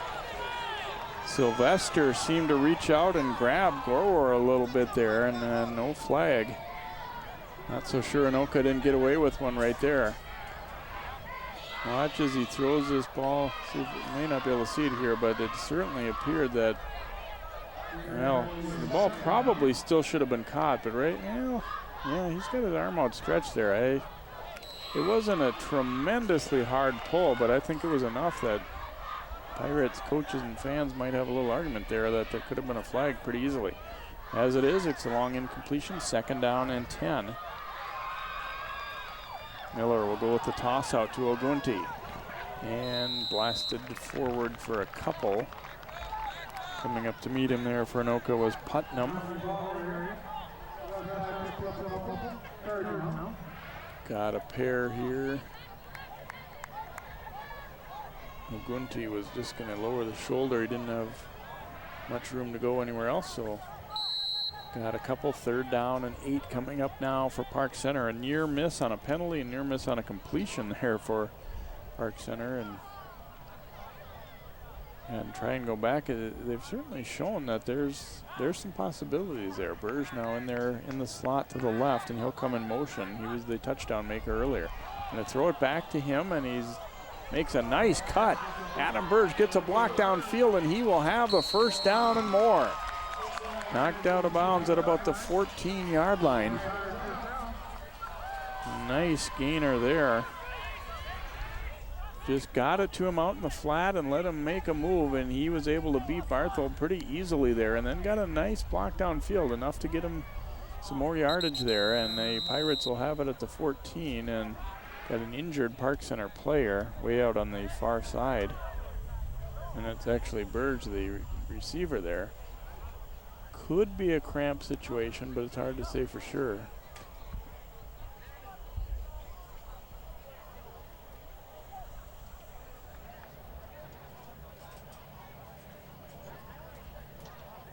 I thought for a split second there was a possibility that that play was intended for him to throw the ball, because it looked like it might have been a lateral as he curved backward. Here's the end of the play, and we'll see if we can pick out what happens to him. Yeah, he certainly went down hard on that knee, and maybe the ankle was dragged underneath him a little bit too.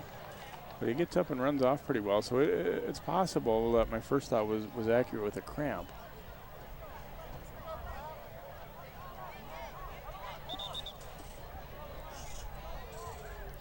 Obviously, on the first night of the year, that's your most likely night where you're going to have it pretty warm, and the most likely night, I remember a couple of the past years where we had players down with cramps left and right. Haven't had too much of that tonight, knock on wood here, but Second half is when you normally will see it. 1st and 10 from the 14-yard line of Anoka now for Park Center as they try and mount a drive here and tighten the gap here. Miller looking to throw, some pressure, and it's incomplete. It falls short. The rush got there and knocked Miller off balance as he was throwing that ball, and it ended up kind of fluttering over the middle here. You see his own man knocked back into him, and then that ball falling well short. So 2nd down and 10 here for PC.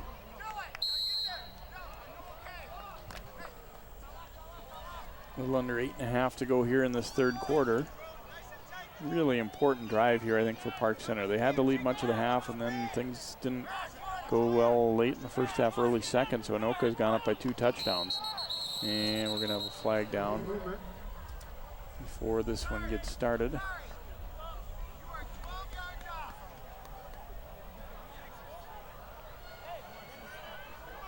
Going to go against Anoka, so offside penalty here against the Tornadoes. There you see with Barthold coming on the blitz and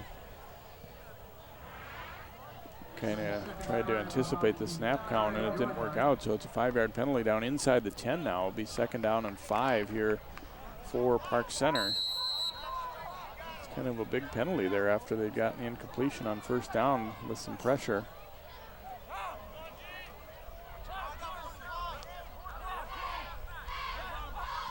Again, they're coming with the blitz. Miller looking to throw, and a flag down, incomplete. But the receiver, Hooker, got his feet tangled with the defensive back there, and this time the flag is going to fly. Presumably going to be pass interference.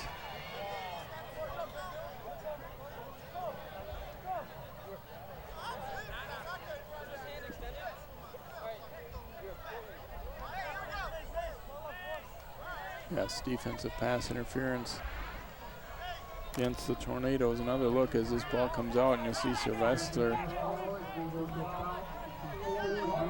right there. They got tangled up a little bit. So it'll be a 1st down for Park Center. 1st down and goal to go as they'll spot this one at the inside the 5. So 5-yard penalty, but not a spot foul to the end zone to put it at the 1 like you'd see in the NFL. I think the case could be made maybe that earlier one was more of a penalty on Sylvester. This one was a little bit more getting the feet tangled up, which sometimes you'll see called, sometimes not. Kind of up to the official's judgment.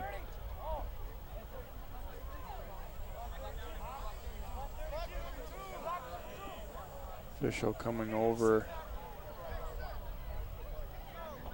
and apparently not an automatic 1st down. Squaring things away with down and position here, so not quite going to be enough for a 1st down. It'll be the penalty accepted. We'll put it down 2nd down and a yard. Miller will give it up the middle. Barry. And he loses the football. It looks like Anoka's got it. Officials conferring quick here to make sure it wasn't down, but it is not. It is going to be Tornadoes football at about the 1 or 2 yard line as Barry struggled for extra yardage and had it ripped out of there just down at about the 2 yard line. You see there it came squirting out, and recovery made for Anoka by Brandon Crone. So they'll have it on their own 1 yard line. Wow, Park Center, that's a tough one. Get all the way down inside the 5 like that, and they give it up. The good news, if there is some for them, though, is look how deep they've got Anoka pinned right now. Anoka's got to be careful ball handling here. Handoff goes to Lindsay, and he'll stumble forward for 2, maybe 3.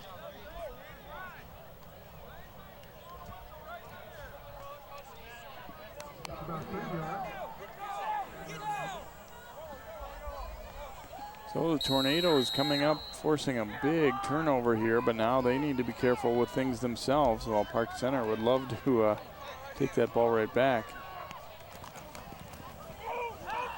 Up the middle they go, and well stacked up.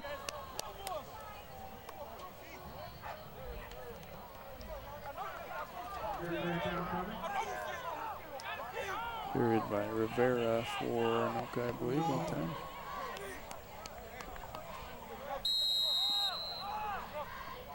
And not much doing there, so 3rd and long coming up here for the Tornadoes.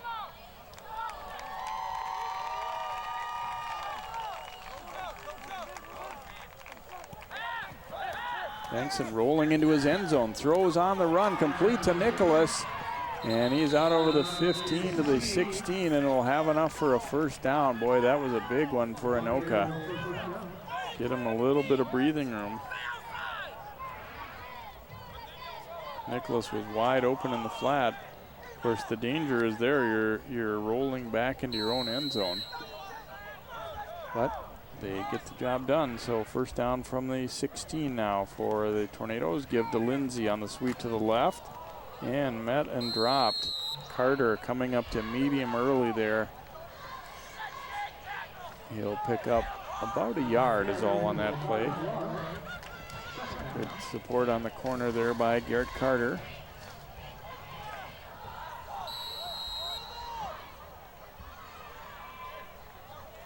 By the way, Burge is back in. We do suspect it may have been cramps in that earlier completion that he had, or reception, I should say. Here's Lindsay taking it on the handoff, and he keeps his legs driving and is going to be very close to and perhaps have another first down. Looks like he will. Yes, he will. Pops off an 11-yarder and a tough run for him. Not going down on the first contact anymore like sometimes they were. And that's typical, especially on a warm night, first game of the year like this. You're all jacked up on D early, and then you get a little tired later. Here's Nicholas taking the handoff, breaks through, runs into the official, and then keeps on going for another nice gainer before he's thrown to the turf by Emmanuel Thompson. But that's going to be about another 15 yards or so right there.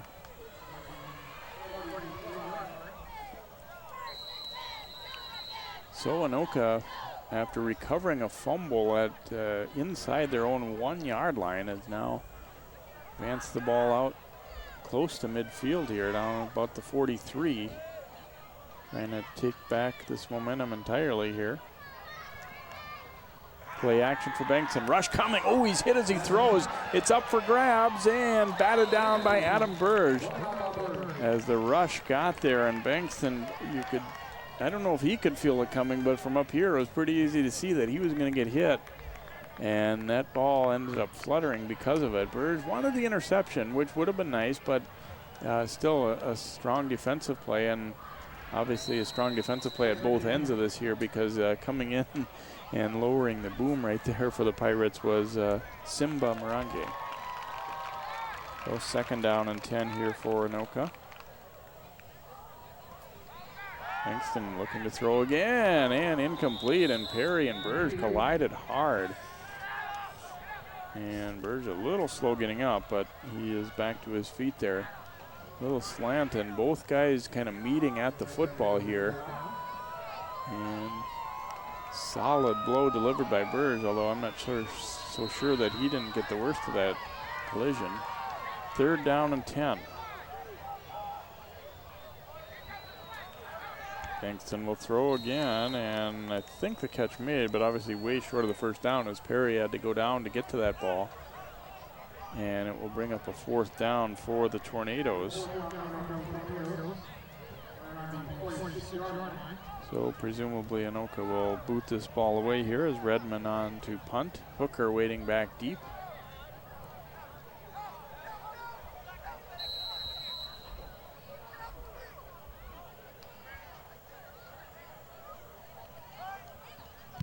Redmond booting it away toward the sideline, way out of bounds. Let's see where they'll mark this one.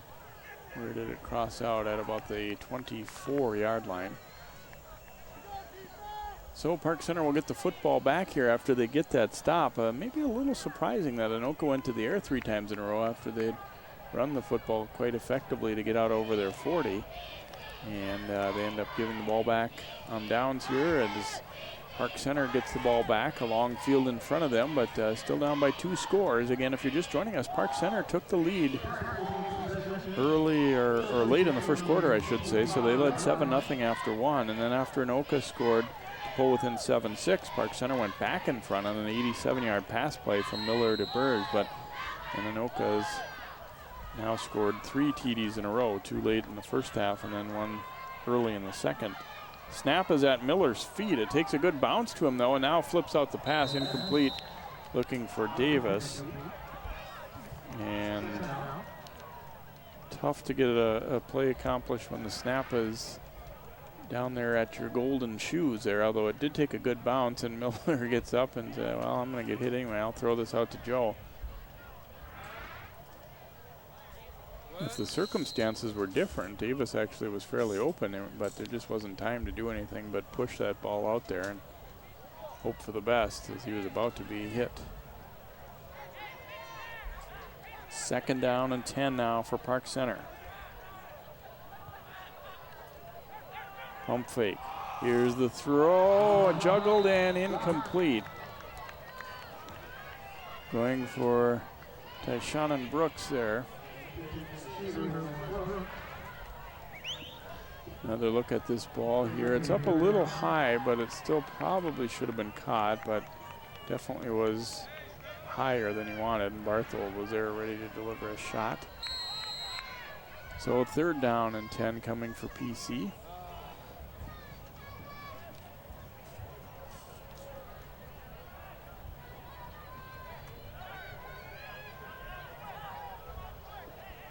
And change the down marker on the field. I'm sure it's got to be 3rd. The 2 incompletions there. Here's the pitch out. Ogunti. Oh, he had a little bit of room, but then dragged down from behind. That was a big play by Dylan Ellingson. It was a guy that they really like and expect to have a good year here for the Tornadoes. So Ogunti will get 2 or 3, but it looked like that one had a chance. Wow, look at that great move. He left an Anoka player, Nocheris, there in his tracks, but good hustle by the 250-pound tackle Dylan Ellingson to get him there. I don't know. I'm not so sure Ogunti wasn't going to get the first down if it wasn't for Ellingson hustling over there and closing fast. So Celine on to punt now for Park Center.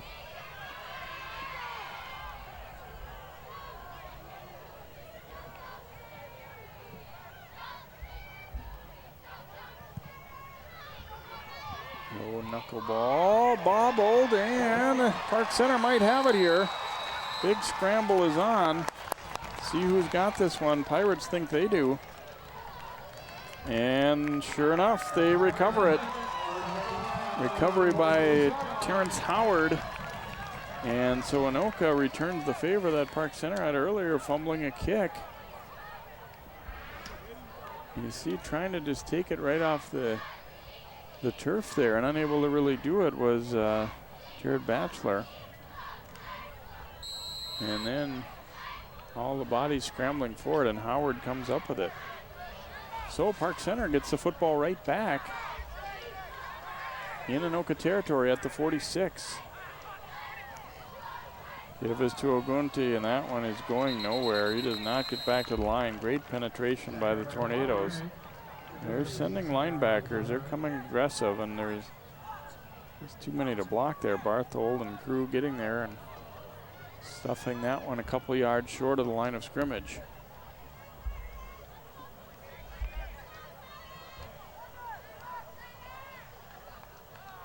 So 2nd down and 12 coming here for the Pirates, who have really been shut down on the ground tonight. When they've made plays, it's been through the passing game, although that's been a little hit and miss as well.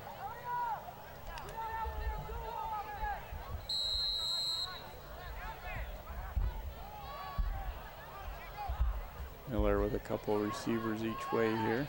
Gonna check that one to the right and to the left with a nice set behind him. Fakes the handoff. Miller on the run. Now will dump it out and incomplete. Didn't get enough on that one as he was looking deeper downfield and then tried to go to Rondé Berry and just kind of short-armed that one. Didn't quite get it there. So with third down, and Berry was open. That one was one they'd like to have again. There's no doubt there was pressure coming. And Miller was feeling it, but that one was one that probably should have been completable.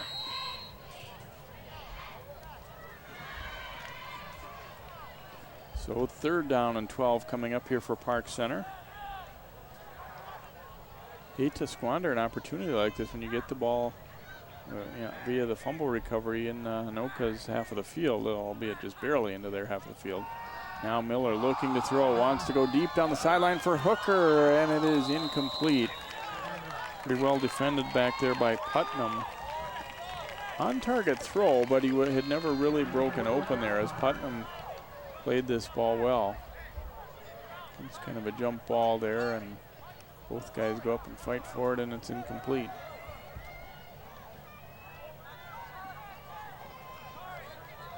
So Celine on to punt again here for the Pirates.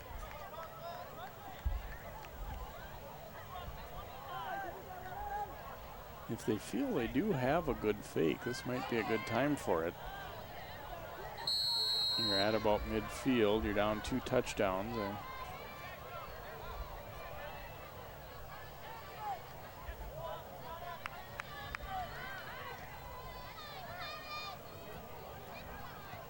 Going to boot it away, and he slips. And that kick bounces off a Pirate and down to about the 32. It's got to come back to the point of first touch there, I would think. Yeah, about the 42 is where it'll be spotted as it hit a Park Center player. Celine slipping a little bit as they kicked that one, so not a great sequence there for Park Center. This is one a punter doesn't like to see. Low snap, got it up to then kind of just didn't have his footing all that well as he punted that one. On the 41 is where they'll spot it right now in Anoka football here. Bankson and crew.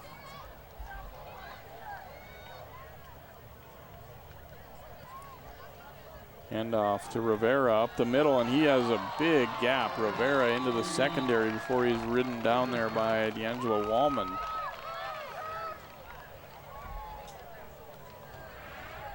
Gonna pick up about 17 on this play.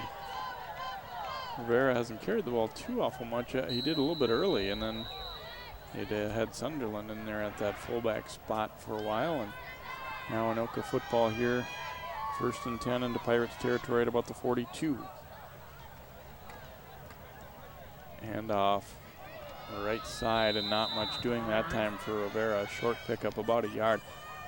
Be interesting to see here if Anoka, with the 2 touchdown lead and the fact that they've run the ball well, they tried to throw it some lately here. It wouldn't surprise me that much if now they just say, you know what, we're going to run until they stop us. I think I would right here at in this juncture anyway.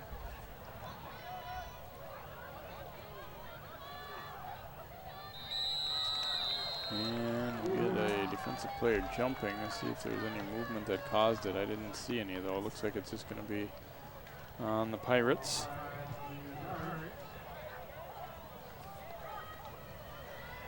We'll mark off 5 instead of a 2nd and 9. It'll be about a 2nd and 4 here for Anoka.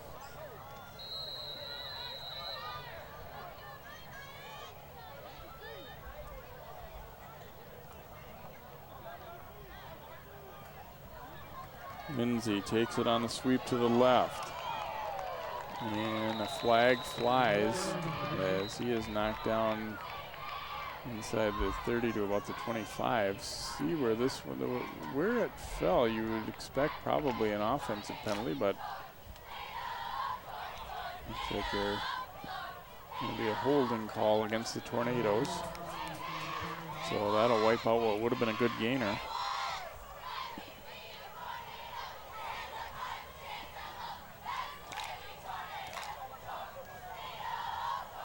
And spot foul here, so it's going to push him back to right around the original line of scrimmage, back to the 41, 42, actually 43-yard line here. 2nd down and long here for Anoka. Handoff to Sherva. He gets a good block. Sherva cutting it up and thrown down around the 32. I'm sorry, Nicholas on the carry, not Sherva.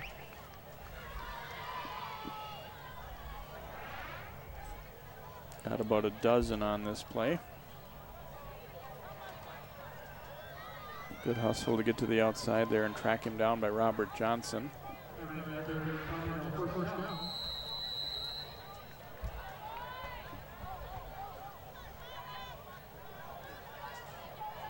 So first down Anoka now from the Pirates' 32-yard line here. A 2-touchdown lead for Anoka, but this one's certainly not over yet. Well, maybe closer right here as it's run on in for the touchdown there by Paul Rivera. He'll go 31 yards for the touchdown for Anoka, and they stretch the lead.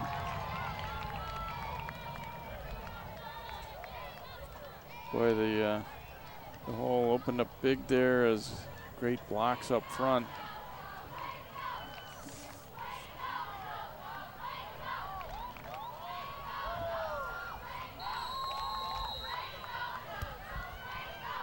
Extra point try upcoming here for Meshuggah.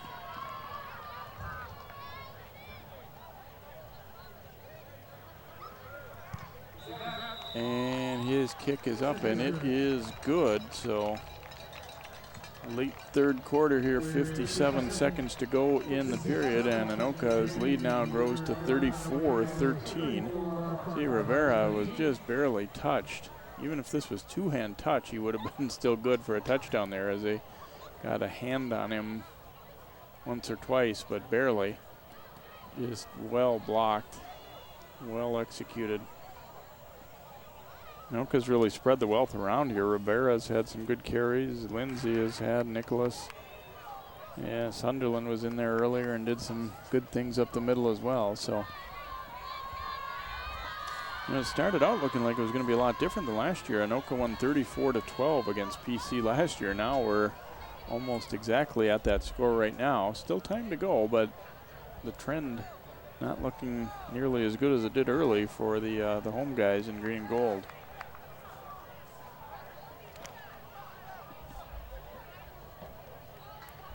Batchelor will kick off here for Anoka. Hooker waiting deep, and this time he's joined by Brooks. I think Burge is a little bit banged up and maybe cramping up a little bit too. And it's going to be Brooks to take it on the 6-yard line. Brooks cuts and almost made himself fall, but now he's still got a little room to the outside, and he'll squirm out over the 35-yard line. He made such a good cut that it almost took his legs out from under him there, but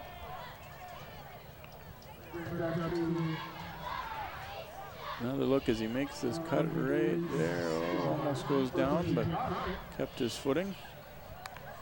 I think maybe mentally, Anoka, you see a guy stumble and you start to think he's about to go down, and didn't maybe get there as quick as they expected to. But so the Pirates, they still got time, but their margin for error, I mean, obviously they need to put some drives together and put some points on the board right away. They're not going to have a whole lot of time to have anything not go their way at this point. Here's Davis with the catch. Nice cut. Ball comes loose late. It looks like they're going to rule it a fumble.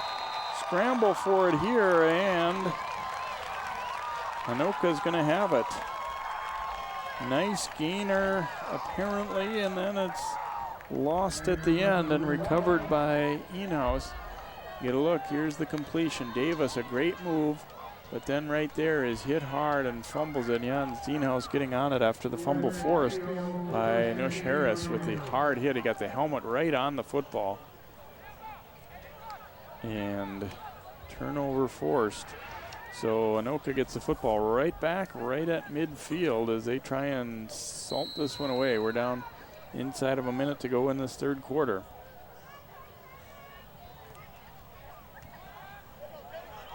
Double handoff there, and taking it is Sherva.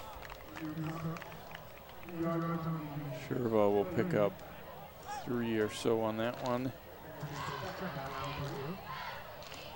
They don't have to run another play here as we're under 20 seconds to go. And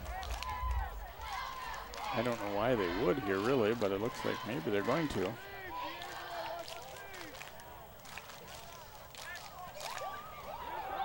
They go with the sweep, Nicholas. Horn sounds the end of the quarter as he's in mid-run there, and he picks up a first down to the 36-yard line. The third quarter comes to an end, and it was mostly Anoka.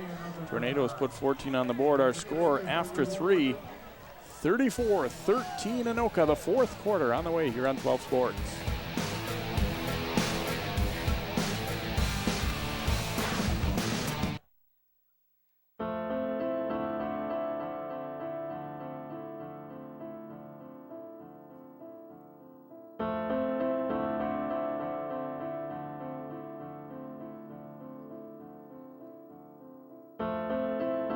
Behind the wheel, there is no such thing as a small distraction.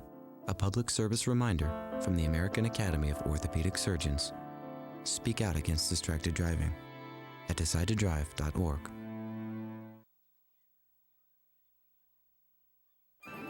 And now, another adventure with Savings Man.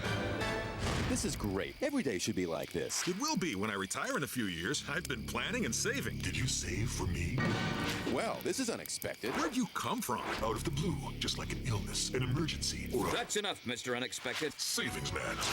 There's still time to plan. Find out how at choosetosave.org with a ballpark estimate worksheet. I will. Thanks, Savings Man. No, thank you. So visit choosetosave.org today.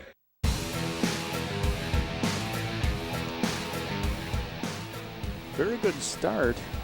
It seems like a long time ago now for Park Center. They're trailing at 34-13 as we start quarter number 4. Anoka in command, and they have the football. First down and 10 at the 36 now of Park Center. Pirates played a very strong first half, or most of it anyway.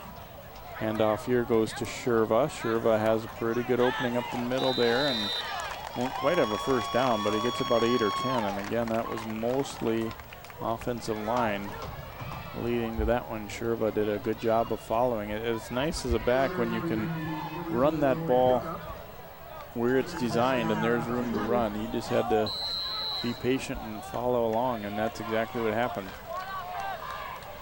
Anoka's been going no huddle most of the night here. I mean, you'd think at this point that taking some time would be in their best interest, and they may do that a little bit more here, but then again, you want to keep your foot on the accelerator and kind of finish him off. Here's Bankston looking to throw. Firing! Oh, that was nearly intercepted as Hooker cut in front and got both hands on that ball. Would have been a spectacular catch, obviously, if he'd been able to snare it, but Bankston, I think, would like to have that one again, or the coach is probably cringing a little bit as he threw this one a little bit into traffic. There were 3 Pirates around, but Hooker was the one who had a break with momentum going toward that football, and probably not the wisest throw to make in that situation. Bankston will give it to Rivera. Wrapped up and brought down by Robert Johnson. And it looks like it will indeed be enough for a first down here for the Tornadoes. At the 25 of Park Center.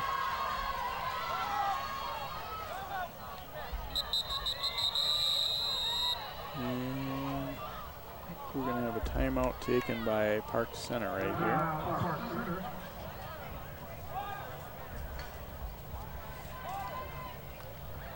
.56 to play in this one, and a very entertaining first half as things went back and forth. Did some big plays. We had the Park Center getting an 87-yard pass from Miller to Burge early in the second quarter, and that put them back in front and a lot of momentum with them. And then late in the first half, the one that probably, if you know, of all the plays that have happened tonight, the one that probably is going to end up really bothering Park Center the most was that punt return for a touchdown that Anoka got with under a minute to go in the half. They ran a reverse on the punt return, and it really looked like they had the ball carrier wrapped up way back between the 25 and 30-yard line, and next thing you know, Licari was breaking free and going all down the sideline and scoring. It just was a huge turn of events right within that one play. And Anoka's kind of really never looked back from there. And then, of course, another one that was real big was when Park Center looked like they were going to punch it in and fumbled down on the 1-yard line. And Anoka was able to move the ball out of there after that. So those were probably the two of the biggest plays of the night, certainly, that have gone into Anoka taking control of this one. Takes the handoff on the run here. Bankston has a lot of room out to the left. Cuts between two, and he is going to score. Park Center thought they had him lined up for a good shot, and instead he kind of squeezes between them and goes for a 25-yard touchdown.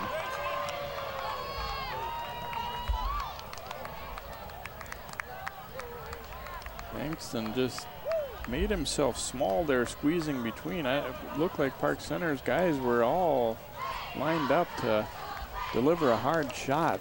Maybe they were thinking that more than wrapping up there, and they just didn't get him.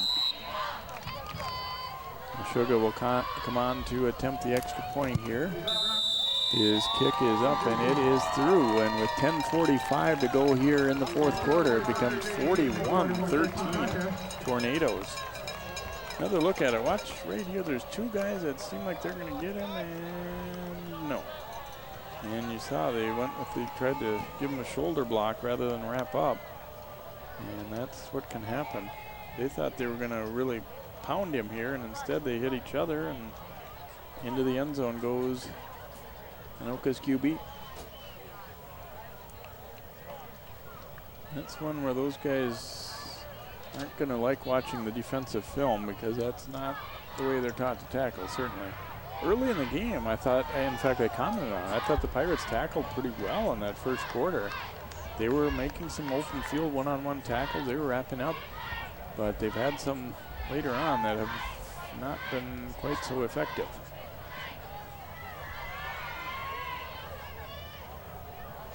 And that's partly a product, probably of fatigue. You get later in the game, it's a hot night, but those are still plays that will need to be made, obviously, as the season goes on.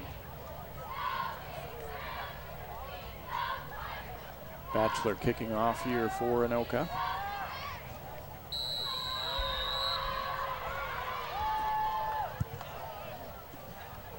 Boots it away, and Hooker bobbles it at the 11, now picks it back up, and he takes a hard hit. Good job getting downfield there on the tackle. Devin Rye wrapping him up with a solid open field hit.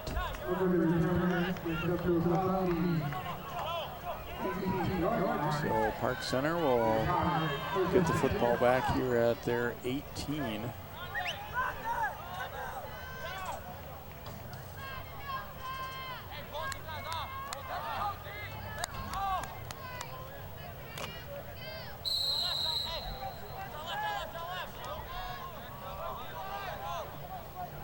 Miller still at QB, couple receivers each side of him, and Ogwenti in the backfield with him.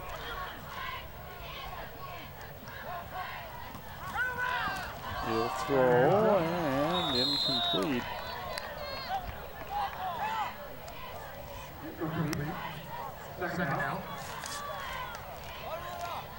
Sink turning, I think, to look what was ahead of him, and didn't really look that one in. Getting some instruction there on the side, and get yourself squared up and make that grab there. So second down and 10 here for PC. Miller throwing, Davis with the catch, but has to go down to make it. He'll gain about 6 or 7, but no more room to run, obviously, once his hip touches down. 3rd and 4 coming up here for Park Center. (41-13) Anoka. When you think of the body of the game as a whole, it doesn't seem like the score should be this lopsided, but it's kind of gotten away fast here from Park Center. Now Miller looking to throw, and it is complete. Merenge spun away there and fights forward, and he will have enough for a first down. About to the 32 or so.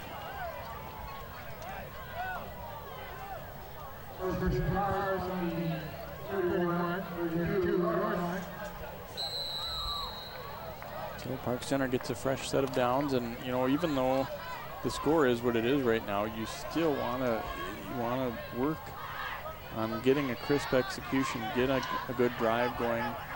There's still 7 more games in the regular season after this one, so you want to still be working. Oh, Miller hit as he throws. Wow.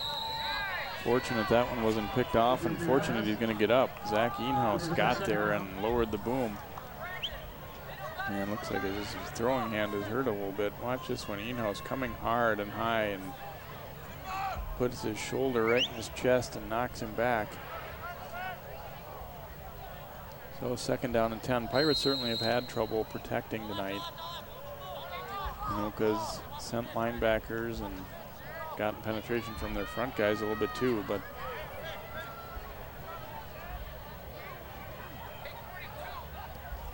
second and 10, pitch to Ogunti. Has some room on the corner and then is driven back.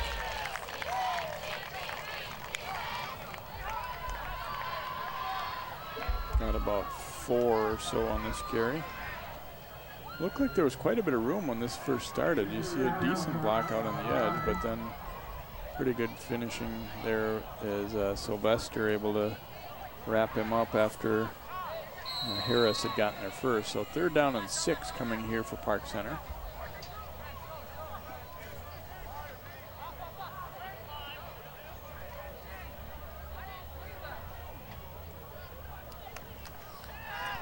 Tosses it back. Ogunti is not going to get there. Eenhouse drops him for a loss. Boy, he's made some big plays here. One of the guys that they really touted defensively as one of their better players. And watch him get here and make this stop. Forced Ogunti to stop his momentum and drives him back. Actually ends up being about a no-yard gain. He got back to the line, but Pirates will be forced into a punting situation again as Celine comes on. Batchelor and Barthold waiting back deep for Anoka.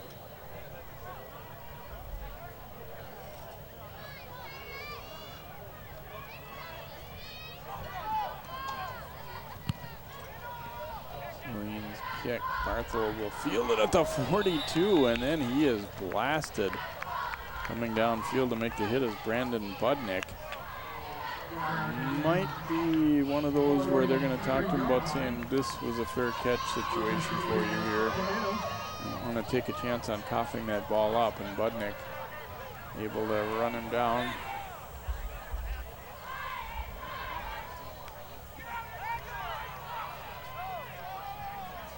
And I think Coach Berkeley right there probably talking to Barthold about that a little bit. You know, you like guys who want to return the ball, and that's why you have him back there, but in that spot, probably for his own body's sake too, you might want to take that fair catch. Here goes the handoff on the sweep, and the ball almost ripped out of there. Batchelor, though, held on as they went for the strip and nearly got it. And we have a Park Center player shaken up a little bit too, it looks like, as Robert Johnson.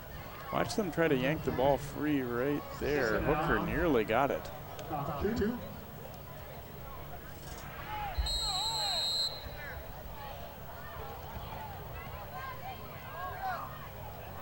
So 2nd down and about 1.5 yards here for Anoka, and we got a whistle before play starts here. Flag down.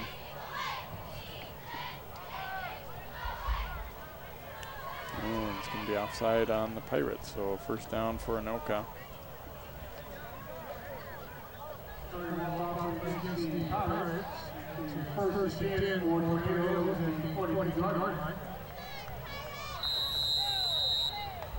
So on the 42-yard line, 1st down and 10 here for Anoka.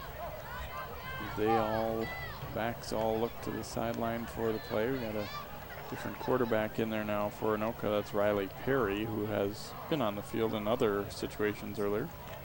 Perry will turn and hand it off. Gabe Sunderland on the carry. carried the ball quite a bit in that first half, and he will pick up about 8 here. Now, when their offense is humming, this is what they like. You're going to see 3 or 4 different guys get maybe 8, 9, 10 carries when things are going well for them. They're not a tailback offense where you're going to feature one guy all the time. An officials timeout here. And we have a Pirate down right near the Park Center bench. He's a little shaken up there. It looks like it's Robert Johnson. I'm going to use this time for water break anyway, but I think it could be a cramp. Yeah, it looks like they're stretching the toes backwards, usually the telltale sign of a cramp in the calf area there.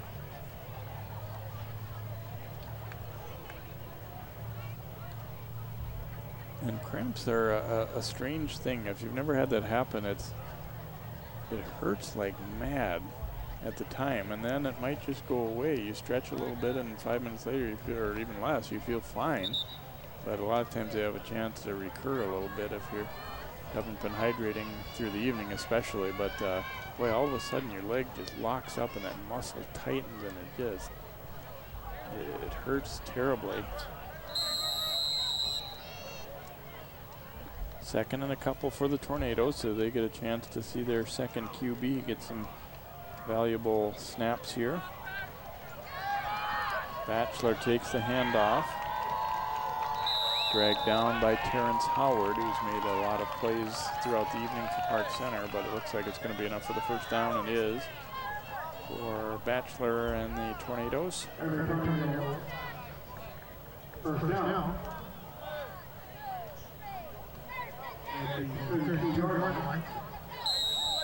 Football resting on PC's 32. Sherva takes the handoff. Park Center trying to rip the ball free. It's nearly a 10-yard gain again here for Anoka, as they're just looking to open some holes and push some Pirate defenders back. He's going to get about 9. Sherva had a touchdown earlier in this game. He's not carried the ball a lot, but he's been effective when he has. 4 rushes, 26 yards.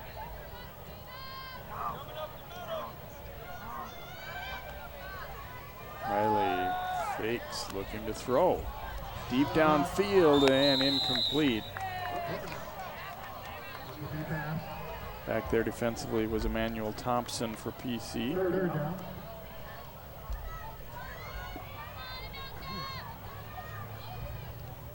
Well, it isn't that often that you get a chance to work on things like this in game situations. So, you know, you might be looking and saying, well, what are they throwing? They're up by this, but there might come a time during this season when you really wish you'd been able to get some actual reps like this for Riley Perry. So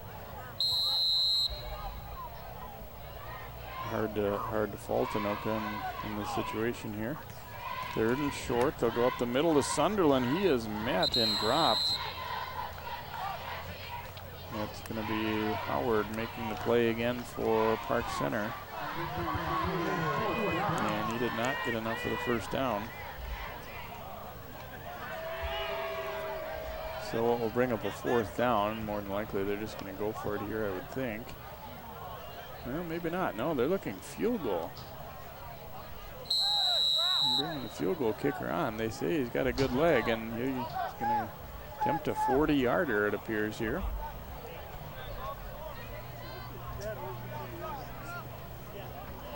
Meshuggah, the soccer player, on.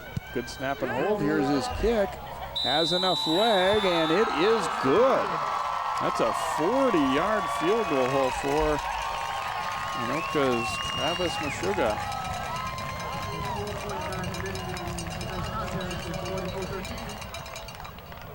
So Anoka stretches the lead out now to 44-13, 4:49 to play.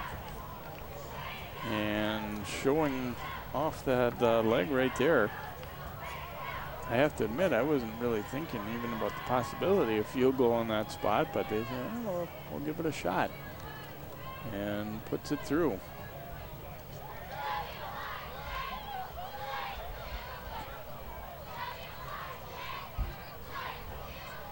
So Pirates will get the football back here.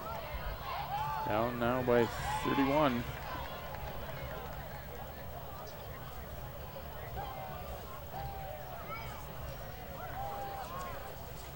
Park Center again next week will be at Coon Rapids. Take on the Cardinals, and then the Friday the 13th, the close rival here as they'll welcome Champlain Park's Rebels for a 5 p.m. start here at Park Center.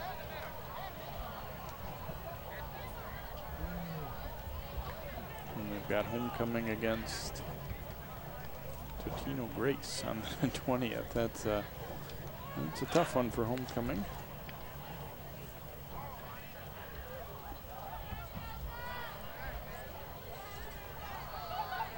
Anoka next week, they host Andover at Goodrich Field and right in downtown Anoka. And then they've got a tough one the following week.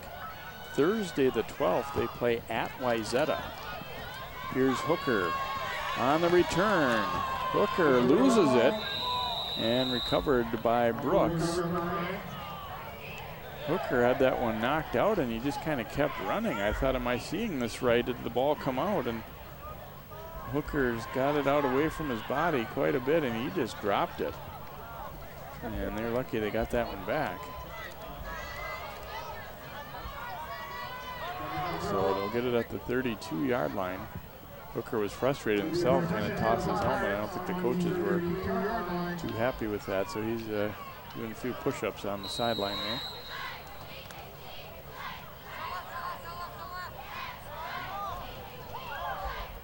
Lawrence Ogunti will be the quarterback now for Park Center.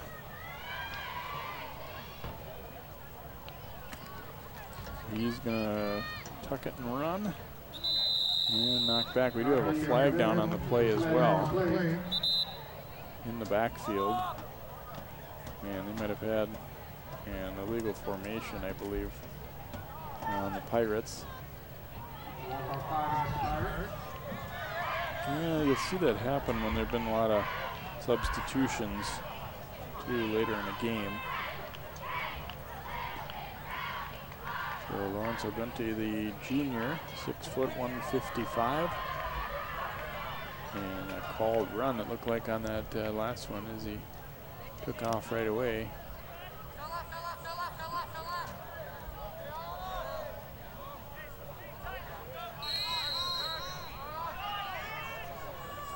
First and 15 now for PC.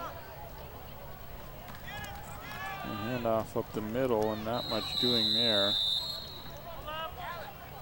Wrapped up right from the get-go there was Hassan Sanay for Park Center.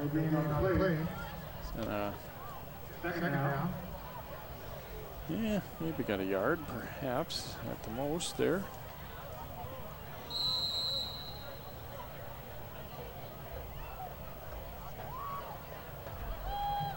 So it'll be second down and long here for the Pirates. They need to get out to the 42, so second and 13.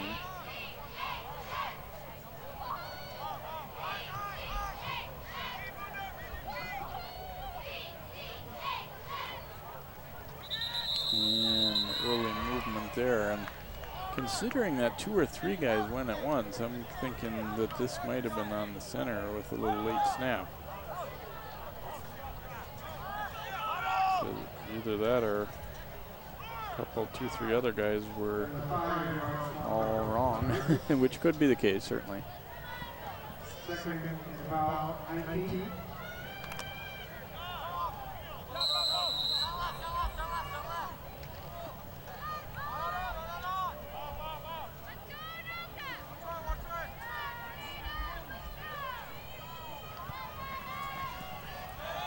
Toss back going to Barry, almost ran into one of his own guys and then sprawls forward out to the 30.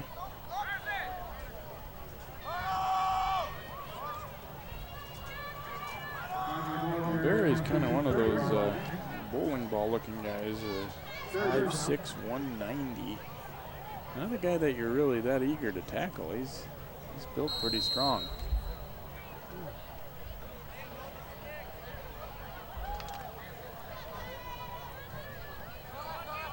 So third down and long here for the Pirates.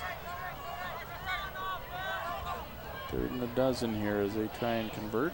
It's their second units in here for both teams. Pitch back going to Barry again, out in some space, breaks through the first tackle. Staying on his feet, let's see where he went out. Finally ridden out by 3 guys, but he had just stepped out at about the 39s. But he's not gonna have enough for the first down, although did pick up a good gainer there of 7. Running earlier between the tackles, now we get a chance to see the strong guy out there in space, and you see he wasn't eager to go down, but right there he does step out.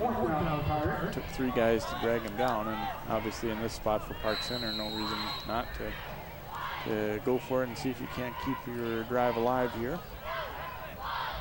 4th down, 3 coming up. Timeout taken here by Anoka. I think initially they were expecting punt, and then Park Center didn't come out in a punt looking group, so Anoka takes time out here.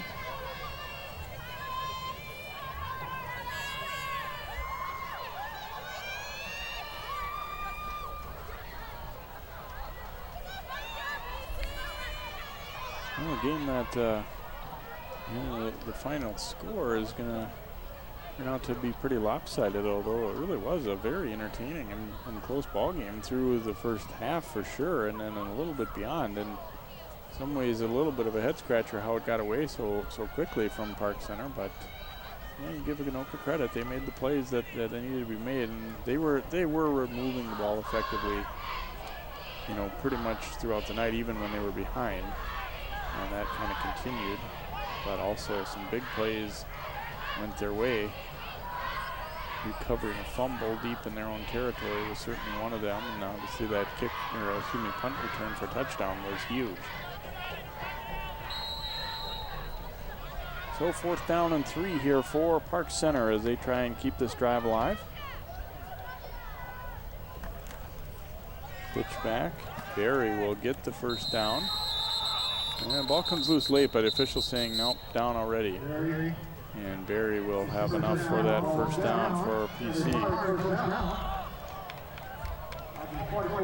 Well blocked there. I don't think that's exactly what Anoka expected to see coming their way. He had some room to run right away, and actually very good close to make that tackle when they did, but not quite enough to keep it from being a first down.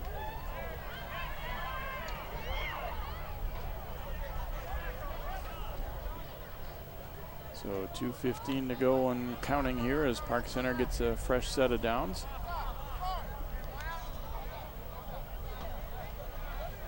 Let's see some guys in their new spots and everything, trying to get everything lined up.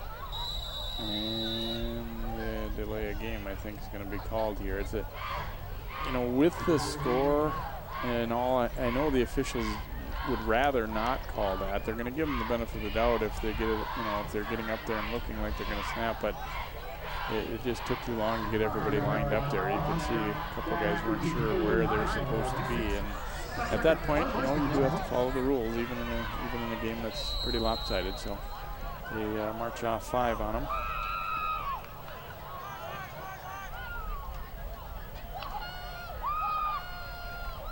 So Duente looking to throw, hit as he throws into traffic, and ball's incomplete. A few different people had a shot at it. In fact, a receiver late there, Budnick, looked like the ball carried to him and almost wound up as a reception. Yeah, it hits a defender, and then he's got it briefly, but he is bounced around a little bit and not quite able to squeeze it there. That would have been a pretty fortunate one had he made the catch, but McNestrud there helping to separate him from the ball.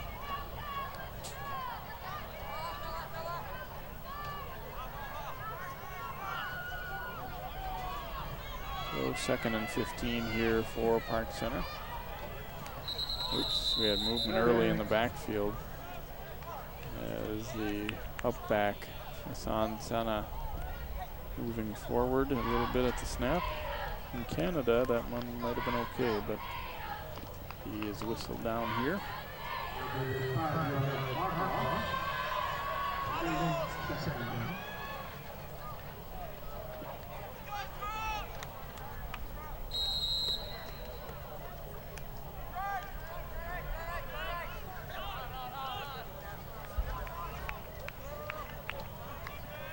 Second down and long. Gunty tucks it up and will run and doesn't quite make it back to the line of scrimmage. We'll lose a couple on that carry. Third down.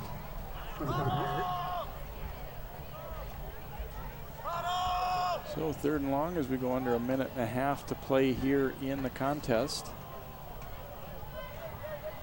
Again, Pirates fans, your club will be on the road at Coon Rapids on September 6th.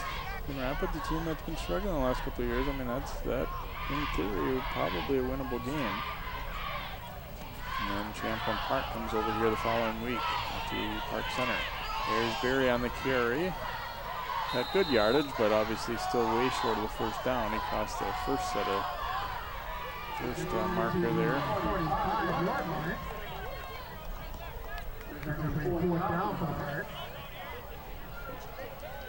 So under 45 seconds to go, it'll be 4th down and 9 here for Park Center. I'd like to thank the cheerleaders for being here tonight. Under the direction of Erica Iverson and thank you, cheerleaders. Well, Gunty hit as he pitched it, but he still got the pitch away to Barry. Barry struggling hard, does not want to go down. But his momentum stopped at about the 48, so they will turn the ball over on downs. He had a good aggressive run to pick up 4 there, but needed a lot more than that, obviously. So Anoka will get the football back, and they'll just have to kneel it down and salt away a victory. 14 seconds left. At least that's what I'm assuming they'll do.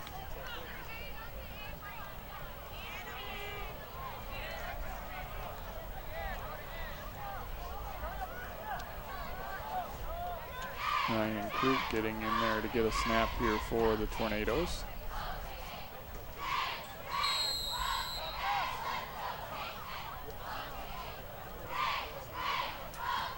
And they're going to go with the pitch back here to Sherva. Sherva down the sideline, and he is brought down. And, earlier I said, you want reps, but my gosh, how do you not just kneel that ball down when you get it when you're up with that little bit of time left?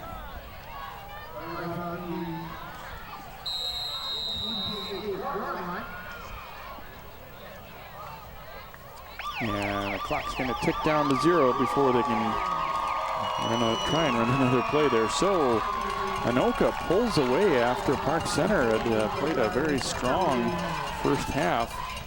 And the Tornadoes salted away, and they win it by a final of 44-13. So the Pirates will drop to 0-1. Again, they go to Coon Rapids next week. And Anoka will be hosting their nearby rival Andover coming up next week. Well, we hope you've enjoyed this one. The first half a lot more so than the second for Park Center, as things look good early, but Tornadoes pull away. Final is Anoka 44, Park Center 13. For all of our 12 sports crew, I'm Jay Wilcox. Good night here from Park Center High School.